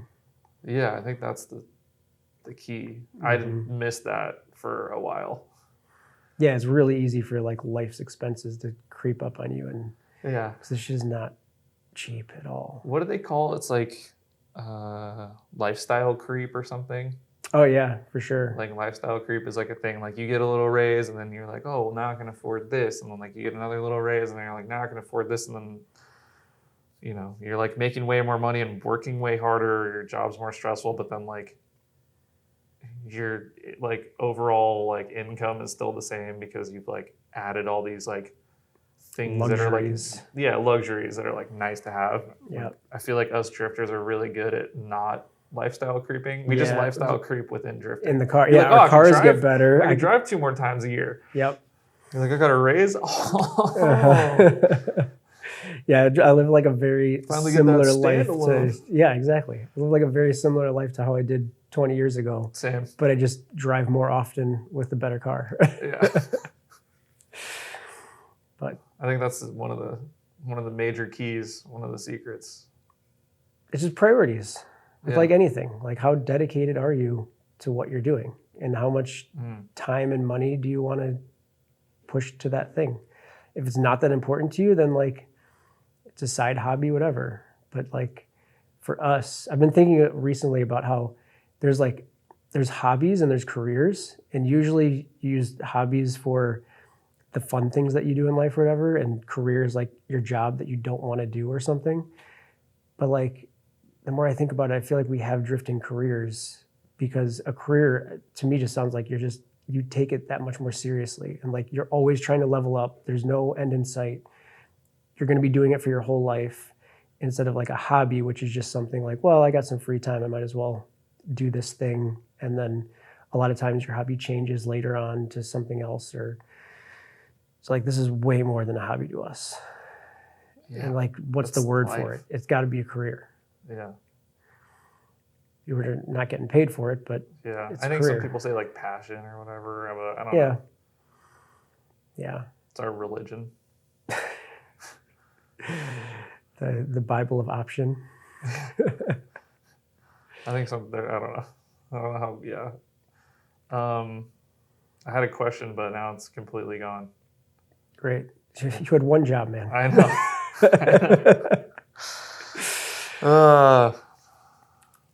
This fucking rental room's really getting to me, dude. Maybe you need another beer. Yeah. It's wearing off, man. This is being pretty good though.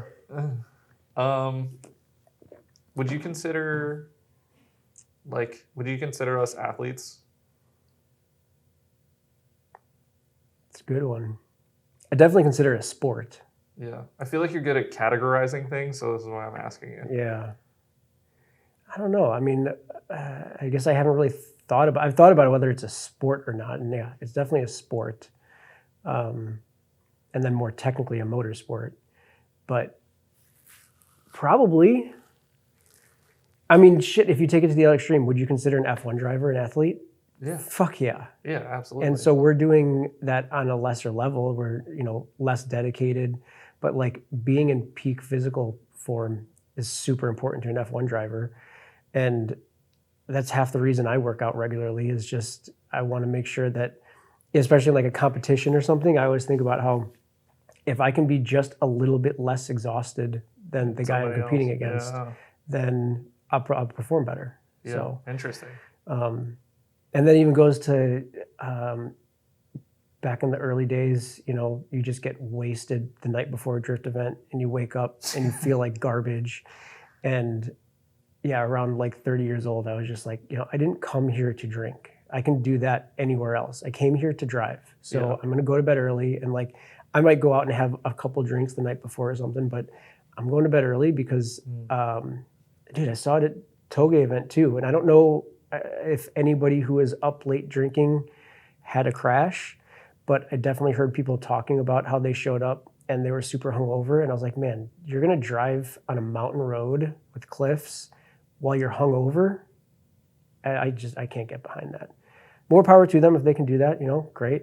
But I want to drive at my best. That's like almost my purpose in life, is to try to drive better, or like my self-made purpose, of course. And so like, why would I hinder that at all? So yes, we're athletes, definitely. But probably it goes into the same of like what I was saying with career and hobby. If you only do it part-time and it's just something cool that you do, then maybe you're not an athlete. But like if you are treating your body so that you can perform well, I think that kind of makes you an athlete. Yeah, there's like people who go run on a treadmill, and that's like, I don't know if I want to compare it to that. That piss off the internet. That's what podcasts are good for.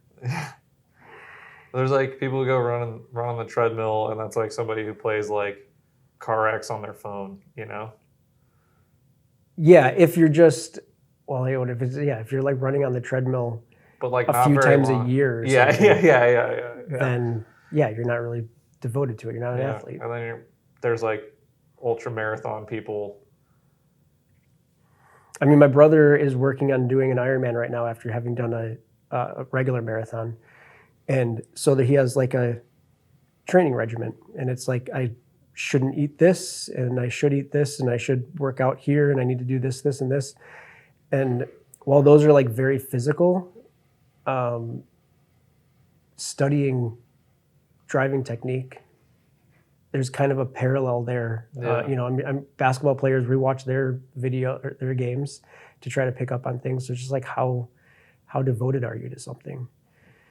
And a lot of that kind of comes from Japanese too. It's one thing I love about the Japanese culture is like they just pick that one thing that they're going to do for the rest of their life. And you have like the sushi maker that makes the sushi rice for 20 years and that's all he does. Yeah. And then he graduates to being able to do something else. Yeah. Like So I'm would gonna he- make the best tamago on the planet. And Yeah. like there's only like 3 ingredients, but it's like I'm gonna change them ever so slightly for like 20 years until I perfect it. And like that's Yeah. kind of cool. I love that.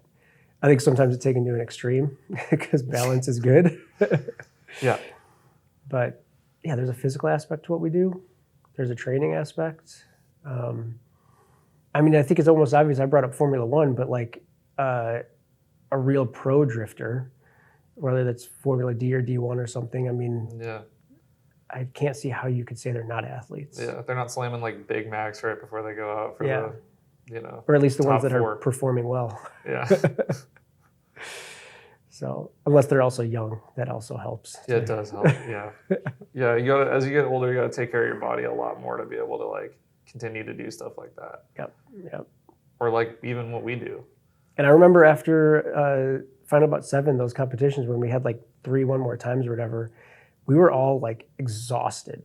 It was not so much about like the cars or like tires or something. It was just we couldn't keep doing that because it was too hot. And you get strapped into the car and you get out and you're like gasping for air, even though you've just been sitting there. Yeah. Although funny thing is, Chavo always talks about how he thinks he doesn't breathe for the entire run. He just like, because he gets out of the car like gasping for air. So That's really funny. That's I can just imagine it too.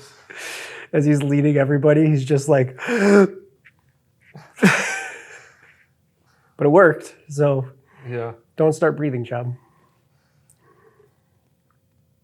What's the like camaraderie on the team like? Are you guys pretty much family? I mean, the time that I've spent with you guys, it seems like you're a family. It's at this 100% family, and it's only gotten stronger. Like as we've gotten older, and realized, or at least for me, I guess I can only speak for myself, but like you realize that you don't need a whole ton of friends. You just need a few that are like super close. And what is the difference between that and blood family? Yeah. And I've always had this notion of like, just because I'm blood related to you doesn't mean that I'm beholden to you or something. And I know most people think differently. We're blood related. We should stay close and treat each other well and stuff. I'm more of like, are you a good human being? Because then I want to be around you.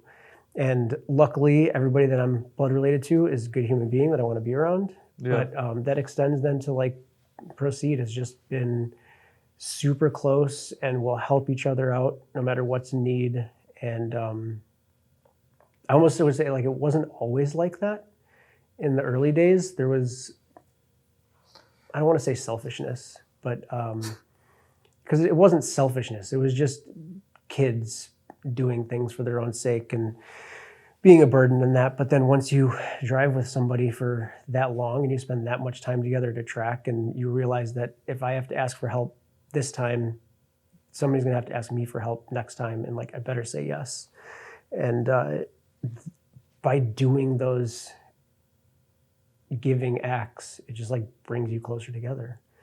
So yeah, we hang out all the time. We do favors all the time. It really is a family. Yeah, that's huge. Yeah, I think finding that in drifting is really hard to do. definitely. But like once you get there, it's like, yeah, don't fuck it up. Mm-hmm. Yeah, animal style is a very similar thing going, right? Yeah, we're like a little more spread out, which makes it hard. Yeah. I feel like you guys like go eat and stuff, and so like when we do get together, it's usually really fun. We like very rarely all drive together. Mm-hmm. We did the like we went to Evergreen and did like 2 private days with just us minus Julian, and that was like some of the most fun I've had like ever. And that was in like a really, really not good time for me, like mentally. Yeah. And it was like it was the best. It was the fucking best. The one thing I really like about animal style that is totally different from Proceed is you guys are growing your family, and like what you just had, Sam, I think, was officially part of animal style in that, and Proceed, for better or worse, like it's always been just us 5, and it probably always will be. And I think that's okay though. yeah, I don't think there's a better or worse in either case, but Yeah. I do look at you or other teams that like they grow, or there's a big in Japan where like they set up these like beginner teams almost that doesn't I think Burst don't they have something like that? Yeah, I think it's called Blow. Is it really? Yeah. That's awesome. But yeah, that's a really cool way to make sure that your team is always doing something cool and to like evolve with the sport. Whereas Proceed is just going to get old, and we're looking forward to that. But yeah, that's okay though. I think we have like, as far as like the team goes, it's nice bringing on like younger people because they have like energy and they're like, let's do this, and like blah blah blah. I'm like, yeah, it's like nice to have like that kind of that like drive and that hunger, and then also like it kind of pushes us to not get. I mean, none of us are really the type to be complacent, but like it's like, he's getting better. Yeah, like fuck that. You can't let the young gun outdrive me. Yeah, even though eventually it's inevitable. Like Sam beat me in a comp, and I was like, never again. But he drove really, really well. Like he beat me and Julian. At, like, this like Good Luck League battle comp, which is like a very, very challenging competition. That's super cool to me. Just 2 ways to do the same thing. Yeah. It's we definitely have a lot of parallels as far as like Proceed and animal style, but then there's also like a lot of differences too. Yeah. It's kind of cool. For sure. There's multiple ways to do anything, I guess. Which, I mean, that's the cool thing about drifting in general, is just like, do you want to do the pro style driving with outer zones? Do you want to do the aggressive style? Do you want to just have a really cool looking car that doesn't drive, like do the 326 kind of thing? Yeah. And there's no right or wrong way, but no, all of it's cool. All of it's cool. As long as you're actually driving and using your car. Yeah. I really don't like people that build a car and then don't drive it. Or like drive it once a year. Or, I just bought this turbo kit. I can't afford to go to a track day. It's like, that bothers the shit out of me. I know it shouldn't. I know it should just be like, let them do their thing. Yeah. But I don't like, I'm so serious about it and so dedicated and passionate about it. Yeah. I feel like it's like either get in and join or go to your car meet.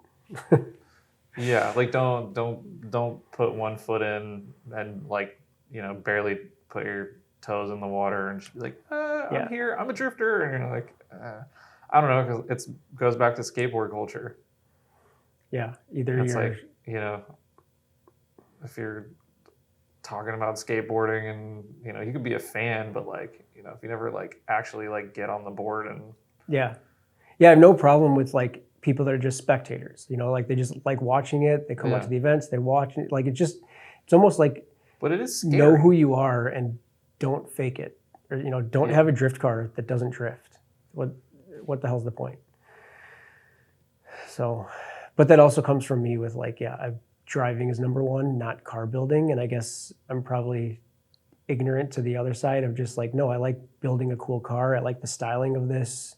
So like, I'm going to build the car that I want, and then I'm just going to cruise it around and maybe do a couple drift events and stuff. And like, that's what makes them happy, I guess. I feel like that's becoming more popular too. Because drifting's a huge fad right now. Yeah, I think it's becoming more popular because of like the music videos and like TikTok stuff and like influencers like having those cars. Like now, like just having an S chassis is like wow. Yeah. You know, and so it's like a lot more people are willing to, but and like learning in an S chassis or learning in like an FC or whatever is like, oh, I don't want to crash this. Yeah, now. Like this car's like 20 grand. Uh-huh. Yeah, those are becoming the expensive. Well, I guess with the AE86, that happened 10 years ago or whatever, and now it's happening to S chassis. Yeah. And we didn't get 15s, but yeah, I mean 350Zs and BRZ 86 is the move now. It seems that's one reason I got the BRZ. It's just like it was a total backwards thinking of like, well, I have this old car because I can easily replace it. But then it like got to the point where it's like, well, dang, this fender is now $500 used and rusted to try to replace my other fender. And JZ prices skyrocketed. And so I was like, man, it would be cheaper for me to have a nicer car at this point. So I might as well just make that jump. Yeah. But I mean, I guess that's like a segue to why I started Dcorp was I get frustrated when I see people get frustrated at not being able to drive for one reason or another, whether it's like money or they don't know how to work on cars or their car breaks when they get to the track and so they can't drive or something, and then they give up. And I'm like, man, I should just start something to help try to start giving guidance to getting people to have more seat time. And so like there's an element of that of like being a decent mechanic and having, like the work gloves that I have so that you enjoy when you're working on your car so that you can make it to the next event. But then there's the other element, which is why I'm doing like the training webinars and stuff of this is what really to expect. Clever. And then I cover on there because so many people are like, what do I bring to my first drift event? Like, how do I prepare my car? And they don't think about bringing umbrellas or water or shit. I've seen people show up with like no extra wheels and tires. Yeah. And they just try to go drive and they're like, well, I'll just monitor my tires. Yeah, your don't forget your wheel key. Yeah. Stuff like that. All the little tools. So I just want to make it less intimidating for people to go to the track. I think that's really cool because like you said, it makes you mad when people have drift cars but don't drift. But instead of like flaming them on the internet, you like gave them a path because maybe they're just afraid or don't know or like gave them an option like, well, if you're scared,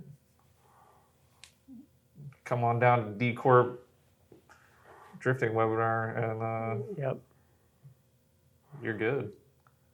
Yeah, I have a section on there dedicated to like what to expect, what to bring, because it's a lot of people are just like, what do I have to bring? How do I prepare for this? So, what are the first modifications that I should do for my car? And there, man, we could talk for hours about like the wrong guidance that beginners are getting from seasoned drivers. And not saying that like the seasoned drivers are giving bad advice necessarily, but when you've been driving for 20 years, your car setup is going to be way different than in your first day of drifting. Yeah. You don't start racing in a Formula One car. You start in a go-kart. Yeah. And that's for a very good reason. So we won't give away too many of the secret cheat codes. But if you do join my webinar and it costs money. But time is money. And if you want Leigh to keep drifting, then definitely, if you're interested, check it out. It's actually really well done. I appreciate that, but I don't think you've ever seen it or anything, have you? I just know you. I know that's another reason why I'm like, what the fuck are you talking about? You're not detail oriented. Like, Yeah. I feel like you're thinking of all these like small nuanced pieces that like need to be thought of, and you're like thinking about it for other people. That's pretty like detail minded. Maybe. Yeah, maybe there's multiple forms of being detail oriented or something. Yeah. I don't know. Pragmatic. Or maybe I got over it and I just don't even realize it yet. Because I started out in my career as an engineer. Yeah. And so like when we made the engineering drawings with all the dimensions and everything, I just constantly got railed at how like this dimension was wrong or going to the wrong place or whatever it was that just drove me insane to always be critiqued on those details. I was like, man, it's so stupid. Why don't I just spend a little bit more time doing this? So, yeah. It's okay. It happens to me at work all the time too. Yeah. I'm an engineer. I miss the details all the time. And you have to deal with like wiring and shit, which is super detail oriented. Yeah. Yep. That's one reason I don't do body work or like fabrication. Like I can't handle the detailed prep that's necessary to get that stuff done. I'm starting to get there. Really? Yeah. I fought it for like a long time. Because I was just like, I'll just fucking do it, you know? And then it comes out terrible, and you're like, I did this to myself. Should have just paid somebody. Yeah. Now I'm kind of like, I don't know if I'll ever like paint a car myself, because I got some pretty good friends who are good at that. Yeah. They're just really far away, but yeah. Yeah, that's one thing I can't do. Wiring, I guess, is the one thing that's super detail oriented that I kind of enjoy now, and I get it, but luckily I don't really have to do that with new chassis. Yeah. I love wiring. Not something many people say, but I like really enjoy it. Yeah, it took me a while. But then, again, just like everything, I started getting advice from different people about like the right tools to use or the right connectors. And when you start doing it the right way, watching a few YouTube videos of experts doing motorsport wiring, then it becomes way more enjoyable. Yeah. And there's like definitely levels to that. Mm-hmm. I'm bottom rung. Like I want to learn like all the like techniques of like actual motorsport wiring. Yeah. I'm gonna rewire my car at some point. Have you seen HP Academy? Yeah. Because they have some wiring. I mean, I've watched a couple of their videos. I haven't paid for any of their stuff, but I feel like I almost all took the wiring. It's so fucking expensive. Yeah, dude. yeah. It's like I don't know. And it's super time consuming. Yeah. And there's not that much like return on what you did, because then it just sits there and like the best that it can do is not fail. Yeah, exactly.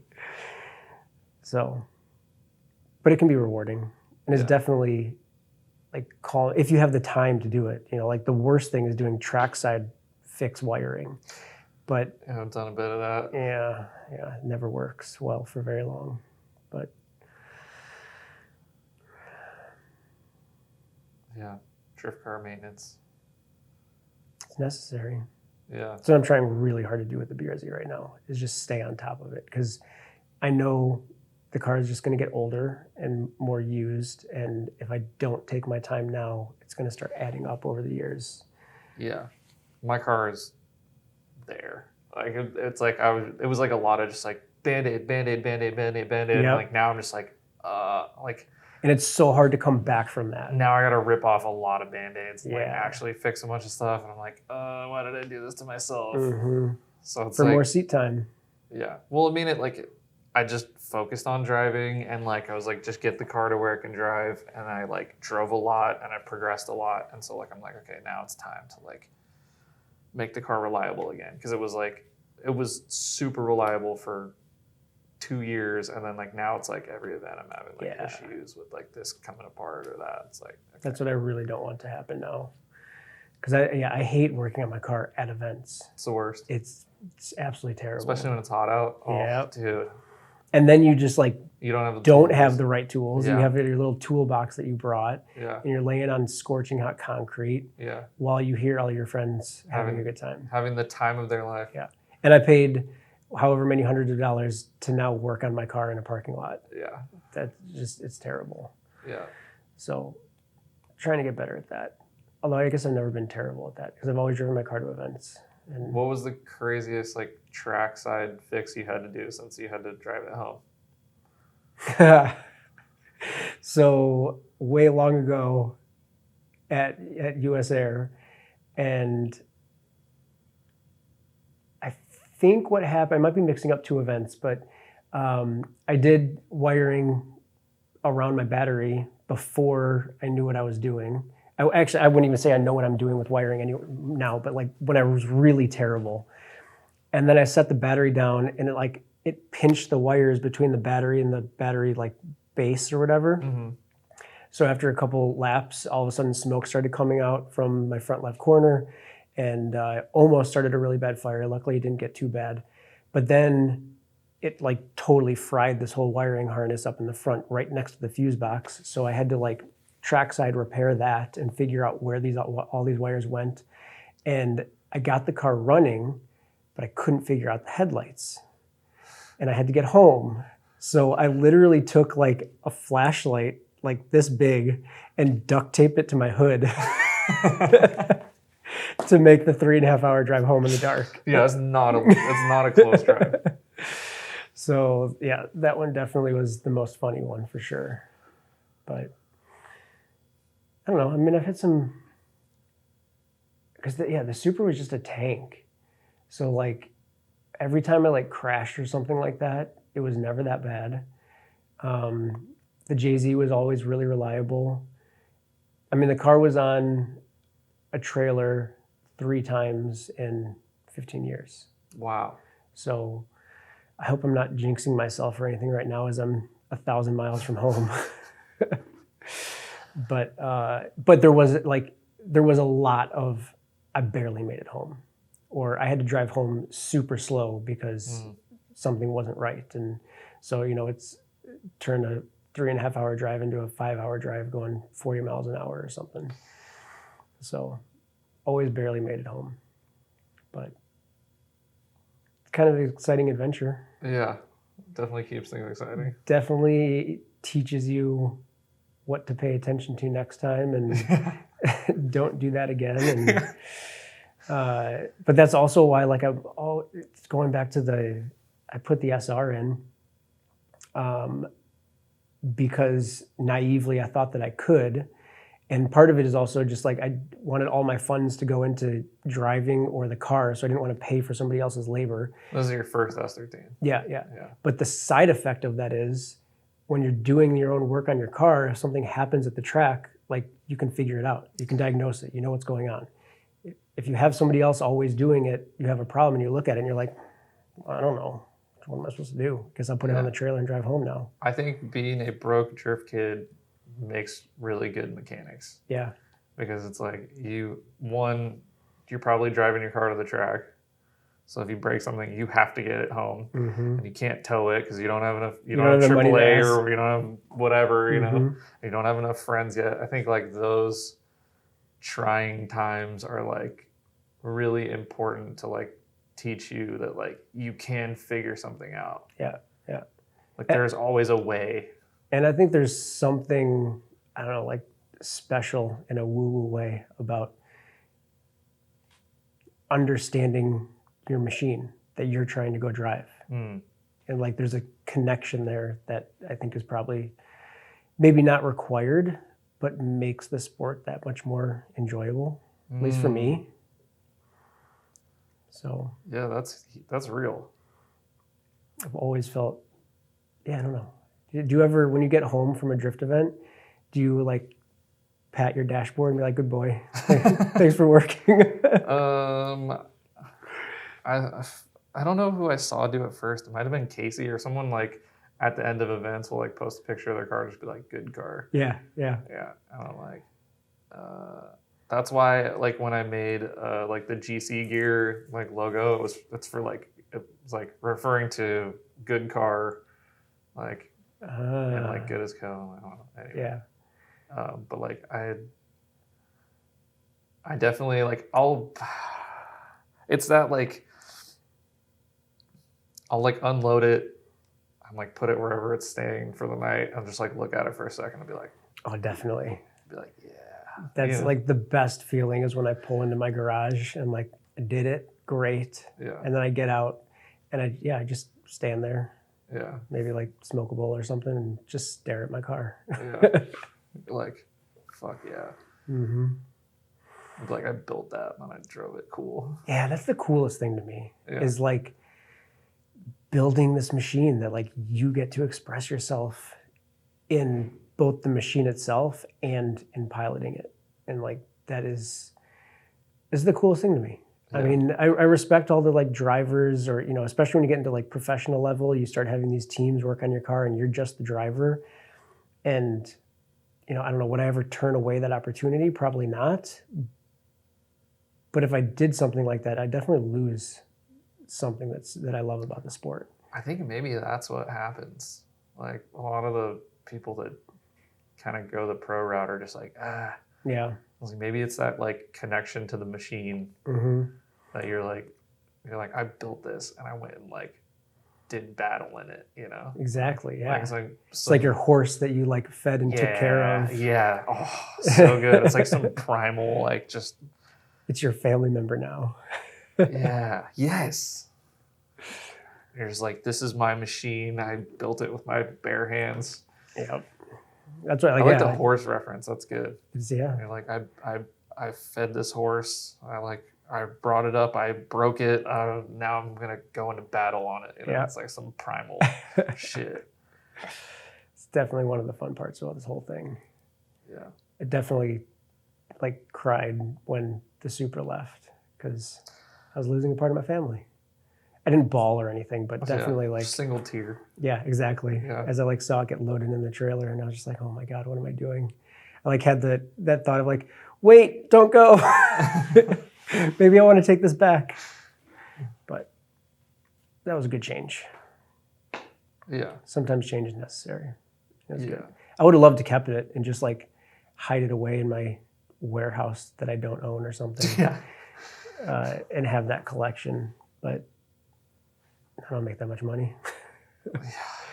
One car is all I can do. Yeah. We need to. There's like something. Yeah. I don't know. I feel like it's like very relatable to like I have a job. I work hard. Drifting is my life.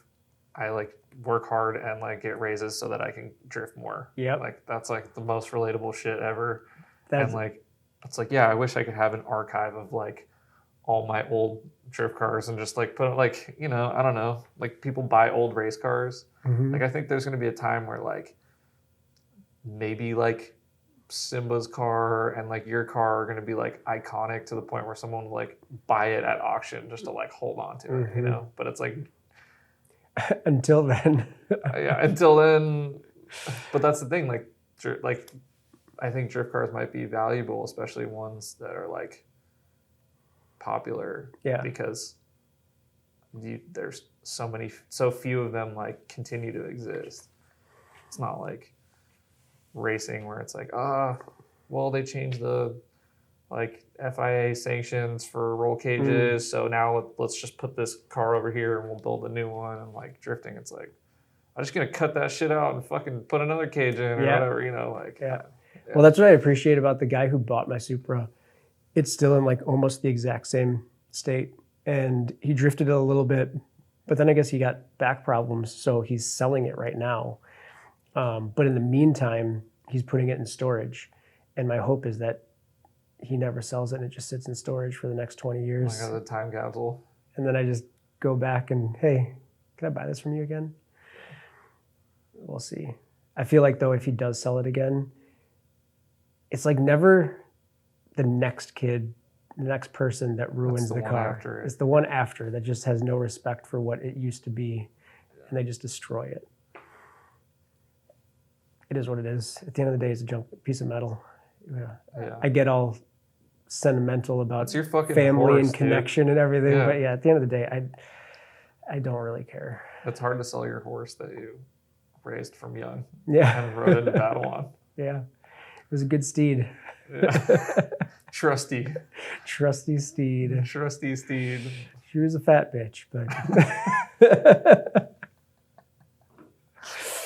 powerful. Yeah. Oh my god! All right, I think we can end it on that. That was pretty good. Cool. Yeah, we can leave this. You don't want Fluorescent to. lighting room with no windows. Maybe we should call Simba and them in here and have a meeting. Yeah, Because now we got the room. We have the room. We booked the room for the day. We didn't pay for it. Yeah. I'm really happy you sweet talked her into this. This worked out great. Look at these eyes. Yeah. I mean, yeah. Who could say no to you? How do you think I got you to interview me on a podcast? You know, I just batted those eyes and. Yep. Well, I did your whole team minus you like 3 years ago, so it was about time. We've been talking about it for a long time. Yeah, it's nice to do them in person. I've been trying to do like more in person stuff. Yeah. Especially like since I've been traveling more. So thanks for making time. Thank you very much for having me. Yeah. This is really cool. Yeah. Definitely love your podcast. You also have a podcast. Yeah, I do. I'm on like episode 4 or 5 or something. Yeah, but you have some like fucking heavy hitters on it. So but I don't know. I watch yours or just the fact that how many episodes are you on now? This one's like over. I've only put out like 60 something, but this is definitely like over 70. Damn.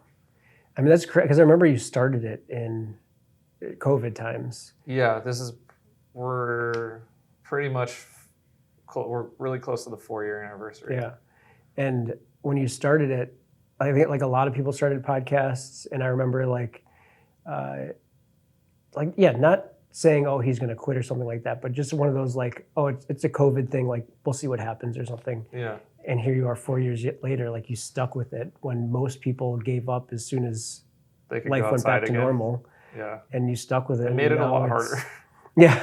It slowed down production a little bit. Yeah. But yeah, you've kept at it and it's becoming something, which is really neat to see. Yeah. I have I have support like I've never had, and I have help, and I'm like kind of plotting and scheming on some like other ways to make it so they don't have to like try and make money from it to be like sustainable, I guess. You want to try to figure out ways to not make money from it or to make money from it? Not rely on money from the podcast to have the podcast keep going. Gotcha. Yeah. Yeah. Okay. So make more money so that you don't. Yeah. Well, I want to drift. I need it's complicated. It's like how it works. I'm having a hard time like picking where to spend my time. So it's like the podcast like helps me drift more because like if I do enough of them and it grows, then like in the future I will be able to drift more. So it's like right. But I also fucking love drifting, and so like I want to just spend all my money on my car instead of investing in the podcast, like both time and money wise. Yeah. It's like it does like. The podcast like kind of breaks even as far as like yearly costs go. How long does it take you to edit or post each video? I would say like one that doesn't have a lot of edits that I need to make. It takes about. I've gotten a good system, and like Laura's been helping me out. That's why they look way better, and like all the editing looks nice, and there's like little motion graphics and all that stuff. Mm-hmm. Like, so with that help. She's like good at editing too. I fucking suck at it. Like I do the audio portion and she does like all the video cuts and everything. Oh, nice. So she's been helping out with that. And like we have like an arrangement there. So I'm not just like, hey babe, you want to fucking edit all my podcasts for eternity? Like I get it. Like it's work. So yeah, now you have 2 people. Yeah. Editing for production on these. Right. And yeah, it's not. Well, and that's why they're like coming out fast. better and sooner and stuff, because for me it's like I'd have to sit down for like a whole day to edit a podcast. Yeah, exactly. It's a whole day, and then like I have to like gather stuff from like the guest, and then I have to like make the little like things and like get those approved, and I still do all that, and then like also like record the ads and figure out like who wants to be involved, and that takes a lot of time, and then it's not like a ton of money. Like it does, it helps pay for the podcast. Mm-hmm. And then as far as like uploading and all that stuff, like before I used to have really slow internet, so it would take like 7 hours to upload an episode, and I'd have to do it twice because I'd have to do it on like the podcast side and then the YouTube side. Yeah. And so like if I caught a mistake Oh my God. in the thing, You gotta- I would have to like I'd have to postpone putting it out for like days. Yeah.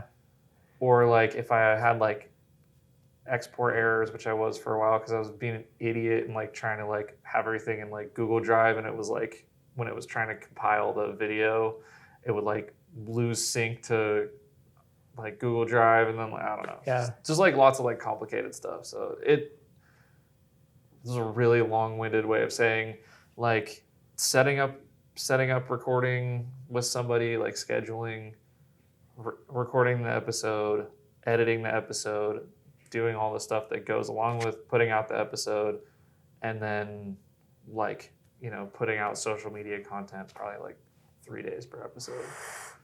Yeah, like 3 full days. Yeah.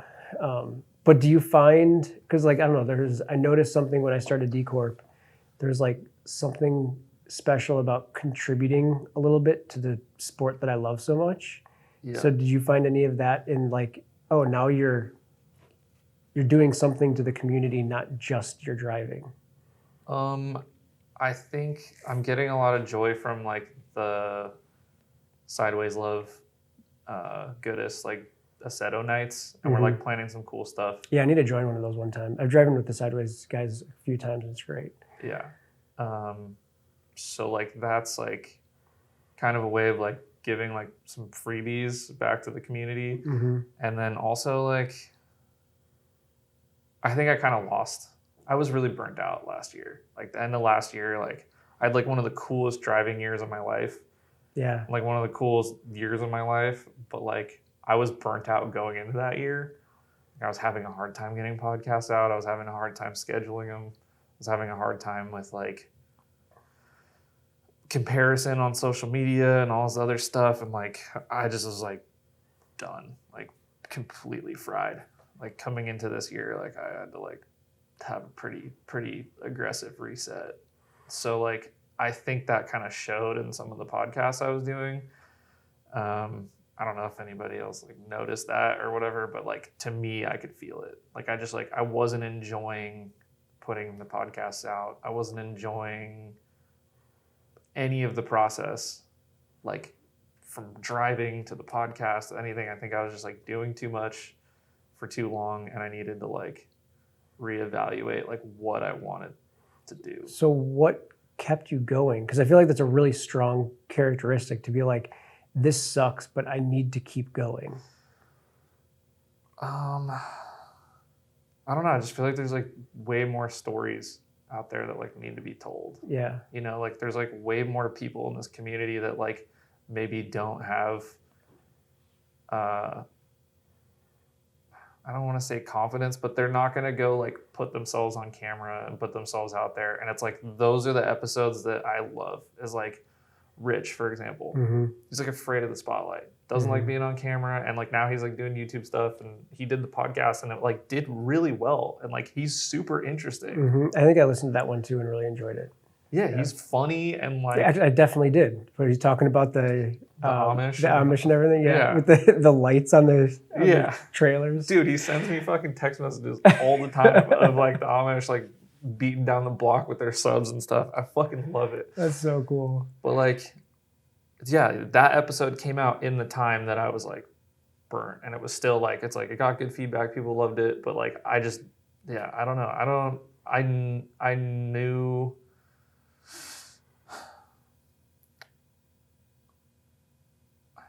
I think it's a lot of the feedback that I get that like keeps me going. Like people send me like really nice messages about like how the podcast either like helped them through a tough time, or it's like gotten them back into drifting, or it's given them motivation to work on their car, or, you know, whatever. And like, I know how fucking hard it is to like keep going with this shit. Like drifting is challenging. Like it takes a lot of mental energy. It takes a lot of money. It takes a lot of time. Like, you know, it's a fucking grind. I'm like, just doing a couple events a year is like really taxing. Like, especially if you're, you know, mechanic, crew chief, tow rig operator, fucking, you know, driver, and like media person. Like, dude, we got to do like Lots 10 of jobs just to like barely get by. So it's like, if you're out there and you're driving, like you've already won, you know? So it's like, I think that had a lot to do with it. And then also just, yeah, like doing that episode with Ryan, like meant everything to me. And like the fucking feedback on it's been like, Kato? yeah, Yeah, I haven't watched that one yet. it's been like phenomenal. But there's like, you know, people like Ryan who like aren't going to just go put themselves on camera and like tell their story. Like, I love giving people a place to like do that. Mm-hmm. Is that why you started it? Yeah. That's cool.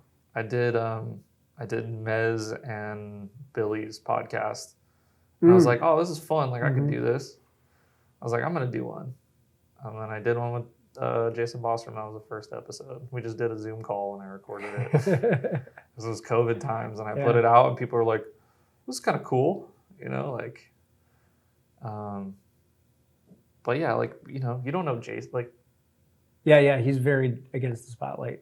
Or maybe not against, but he's not in it at all. He's not in a lot of the animal style videos. Yeah. He's like he just does. He's not like he's one of the coolest, nicest dudes on the planet. Yeah, like Jason is one of the best people I know, and like it's cool to like have, you know, people see the person. I guess it's like give people like a perspective. I don't know. I listen to a lot of podcasts. Like I just know what it's like to be like, oh, like this person that I have been interested in, or like they do this thing really well that I think is cool. And then like actually getting to know them through like a conversation with somebody is like usually really big for me.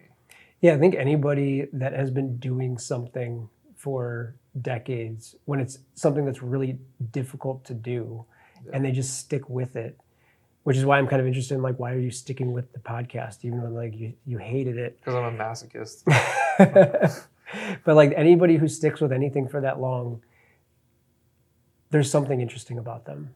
They've learned something, they have a message to give, they're inspiring or whatever their like special area it is. They're all interesting. Yeah. You can't get that far and be boring. Yeah. Yeah, that's real. I don't know. There's just like a lot more stories to tell, I think. And like, it's hard to, I don't know. Like, it's hard to know who's going to fucking be a really interesting interview. But like, so far, there's been like 2 out of the 70 where I'm like, eh. Yeah. You know what I name mean? names? Nope.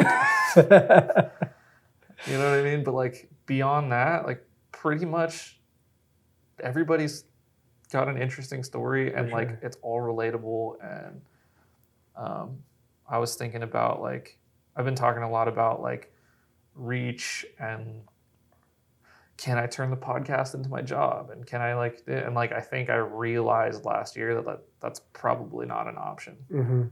And it like kind of like, for a minute, kind of took the joy out of it. And I was like, oh, like, what have I been building this for? But it doesn't matter. Like, it's for the community. Like, and like, I think once I like re-established that, I was like, you know, I'm not going to like turn this into my job. Like, I just don't, I think the type of drifting that I'm into is niche. And like, if it grows organically and slow over time, like just focus on like having cool people on and like interesting stories and like, you know, give people a voice to the drift community, because like that's who listens to this, and that's like the grassroots community listens to the Goodest cast. So it's like keep, you know, focus on cool people within the grassroots community so we can like, you know, build more of a community and find other ways. It's very cool. Like I hope you stick with it. It seems like you will, because there's definitely, I've gotten a lot of good insights, or at the very least entertainment, from a lot of your podcasts. I listen to a lot of podcasts too. And it's nice to have, I don't know, most of the motorsport podcasts kind of suck. They're like, I don't know, super technical, or I don't like the interviewer or something like that. But there's a few of them. I'm missing some of them. Oh, Benson's is great. Benson's is amazing. Yeah. I tell him all the time I like his more than mine. You're just saying that. No, I really do. He's got really good production value for Yeah, sure. and they've gotten so good at interviewing people. Yeah. And like also they like Mark edits them perfectly. Like Mm-hmm. when I went on his podcast, like I just rambled like a fuck ton, and he like cut all the bullshit out and just made me sound really eloquent. And I was like, thanks, Mark. Nice. Yeah, keep going. Yeah, I don't know if I'm going to keep doing, or I shouldn't say that. Like, I think I'm going to keep doing mine, but it's not going to be a priority for me. Like, I want it to be a side dish of Dcorp. Like, when I come across good conversations, or like when I was driving across Tokyo or across Japan with some cool guys in a van. Like, go check that one out for sure. That was good. That was a good one. Name who was on that. Hurt, Simba, Mike Burspeed, Cheyenne, and me. Yeah. Yeah. So it was, and we had nothing better to do but just like talk about our experience in Japan, and like I think that had a lot of value in it. Yeah, it's like super organic and cool. Like definitely go, if anything, go check that out. Yeah, thank you. But yeah, because it's a lot of work. I mean, yeah, it's a lot of work, and I'm not somebody like, I don't really want to be on the camera. I'm like battling right now. It almost seems like you have to be in front of the camera if you want to do anything noteworthy. Yeah. Or like make any kind of money from it or anything. Yeah. But I don't really want to do that. So I think that's something I was battling too, was like, does anybody is this just like some ego inflation bullshit? Right. Or like, you know, I don't know. It's all the like mind games of the current like landscape of drifting. Yeah, because there's some very obvious bad characters in drifting that we just, and I don't mean that they're bad people, I just mean they're not in it for the right reasons. And I definitely don't want to be that person. Yeah. That kind of person. Or I don't want to turn this, you mentioned turning this into a career, like a full-time job. I'm not even sure that's what we really want. Yeah. And then you get put into positions where you have to make, I don't know, you have to take a sponsorship from somebody who you don't want to take a sponsorship from because you need to keep making the money to keep going. Yeah. And so also the other challenge is like, I was thinking about it and I'm like, I can't turn this into a job because then I'm relying on the drift community to allow me to drift. Yeah. Yeah. So like I need new guests and I need this and that. Like I kind of had that realization in Japan where it's like, I'm going to run out of like interesting people at some point, and then what? You know? I mean, I'm sure there's going to be like the next generation, all these like, you know, maybe Naoki's kids learn English and I could have them on the podcast when I'm, you know, 40 or whatever. But like, it's like, yeah, you're relying on your entertainment value to like, and then you're, one of the things I was thinking about is like, oh, I'm commoditizing my friendships. Yeah. So it's like, instead of just like appreciating somebody for who they are, like now they have like my lifestyle is pending them like giving up their, you know, personality to the podcast. Yeah. Which is kind of like, I don't want to be that guy. I don't want to be like, hey man, like let's do the podcast, because I know that it's going to help me. Mm-hmm. Like the reason I got into it was doing the podcast because I wanted to help everybody else out and like help people at home who are like lonely during COVID, and like I wanted to help people who like don't necessarily have a voice, who I think are really interesting in the community, who I think are like unique and cool, and like give people humor and, you know, like real life conversations and stuff. And like when you try and turn it into a job, then you're like, okay, well now I need to keep this gravy train going. And like, I was doing the math and I was like, for me to do it, I'd have to like 10x the podcast, like view wise. Yeah. And I would have to like be selling myself to all these like companies and like do this stuff. And it's just like, and then is it even sustainable? Like, yeah. But on the other hand, like, for how long? But like a corporate 9-to-5 job or whatever, people like to think that those are stable and sustainable.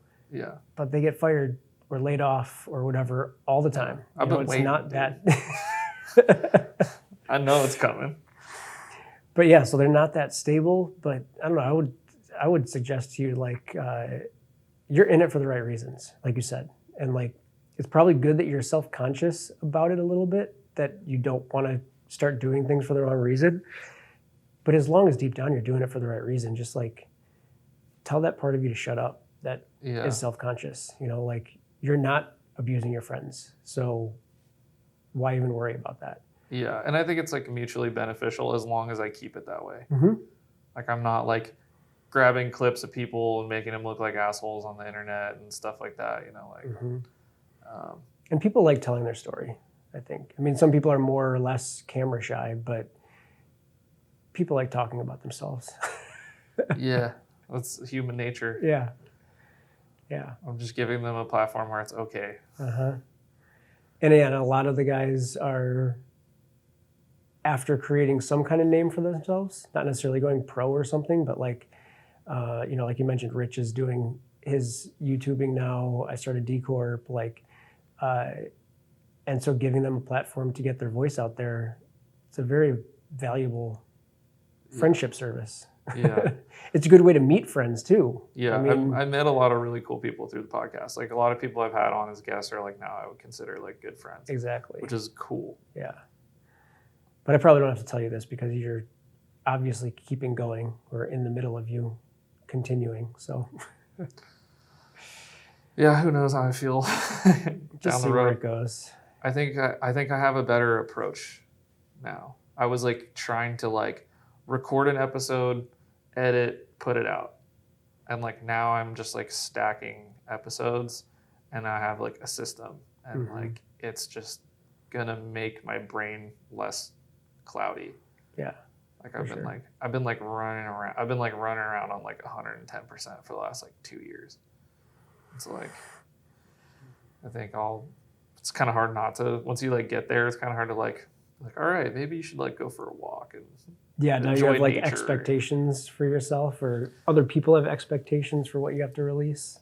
Yeah, and I think that's like why I want to keep, like if it were my job, I'd have to do like one a week and I'd have to 10x it. Yeah. And like thinking about that, I'm just like, then I'm just gonna like get anybody and everybody I can, and it's gonna like get watered down. And then it's just a job anyways, so why not just keep your job that you have now? I'd rather just have my gear and like when like, for example, like this, like we had the time, we've been wanting to do it.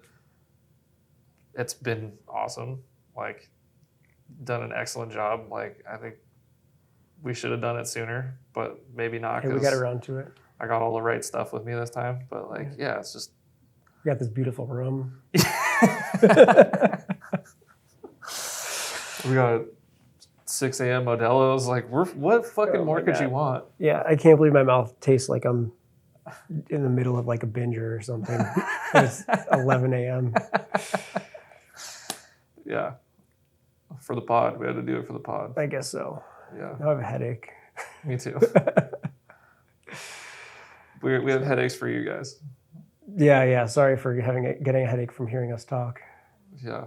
We're all on the same page. You could have turned it off. We can't turn off these headaches. I need food. Yeah, we missed breakfast. Yeah, we missed continental breakfast by like 2 minutes. Dude, I really wanted a waffle. Big on hotel waffles. Yeah, you are. Love hotel waffles. We're really getting deep on this podcast. Yeah, really getting to know This you. is where we're running out of content or something to talk about. Let me tell you about my breakfast. All right, that's it. We're fucking done. We're talking about hotel waffles. Yeah. What's your technique? Do you put anything in them, or are you just straight raw? Oh man, no. But I've been contemplating putting some bacon in there before I flip it over. But it's risky, and I like I like my breakfast at 8/10. You're on 11/10 of breakfast kind of guy? No, we can't go too extreme. We got to play it safe. Yeah. So we'll see. All right. Well, thank you very much for having me. Leigh Roto. one of the Roto bros. The only one now. Yeah. Maybe he'll be back. Yeah. It's been fun. Yeah. Thank Bye. you. Bye, everybody. Bye.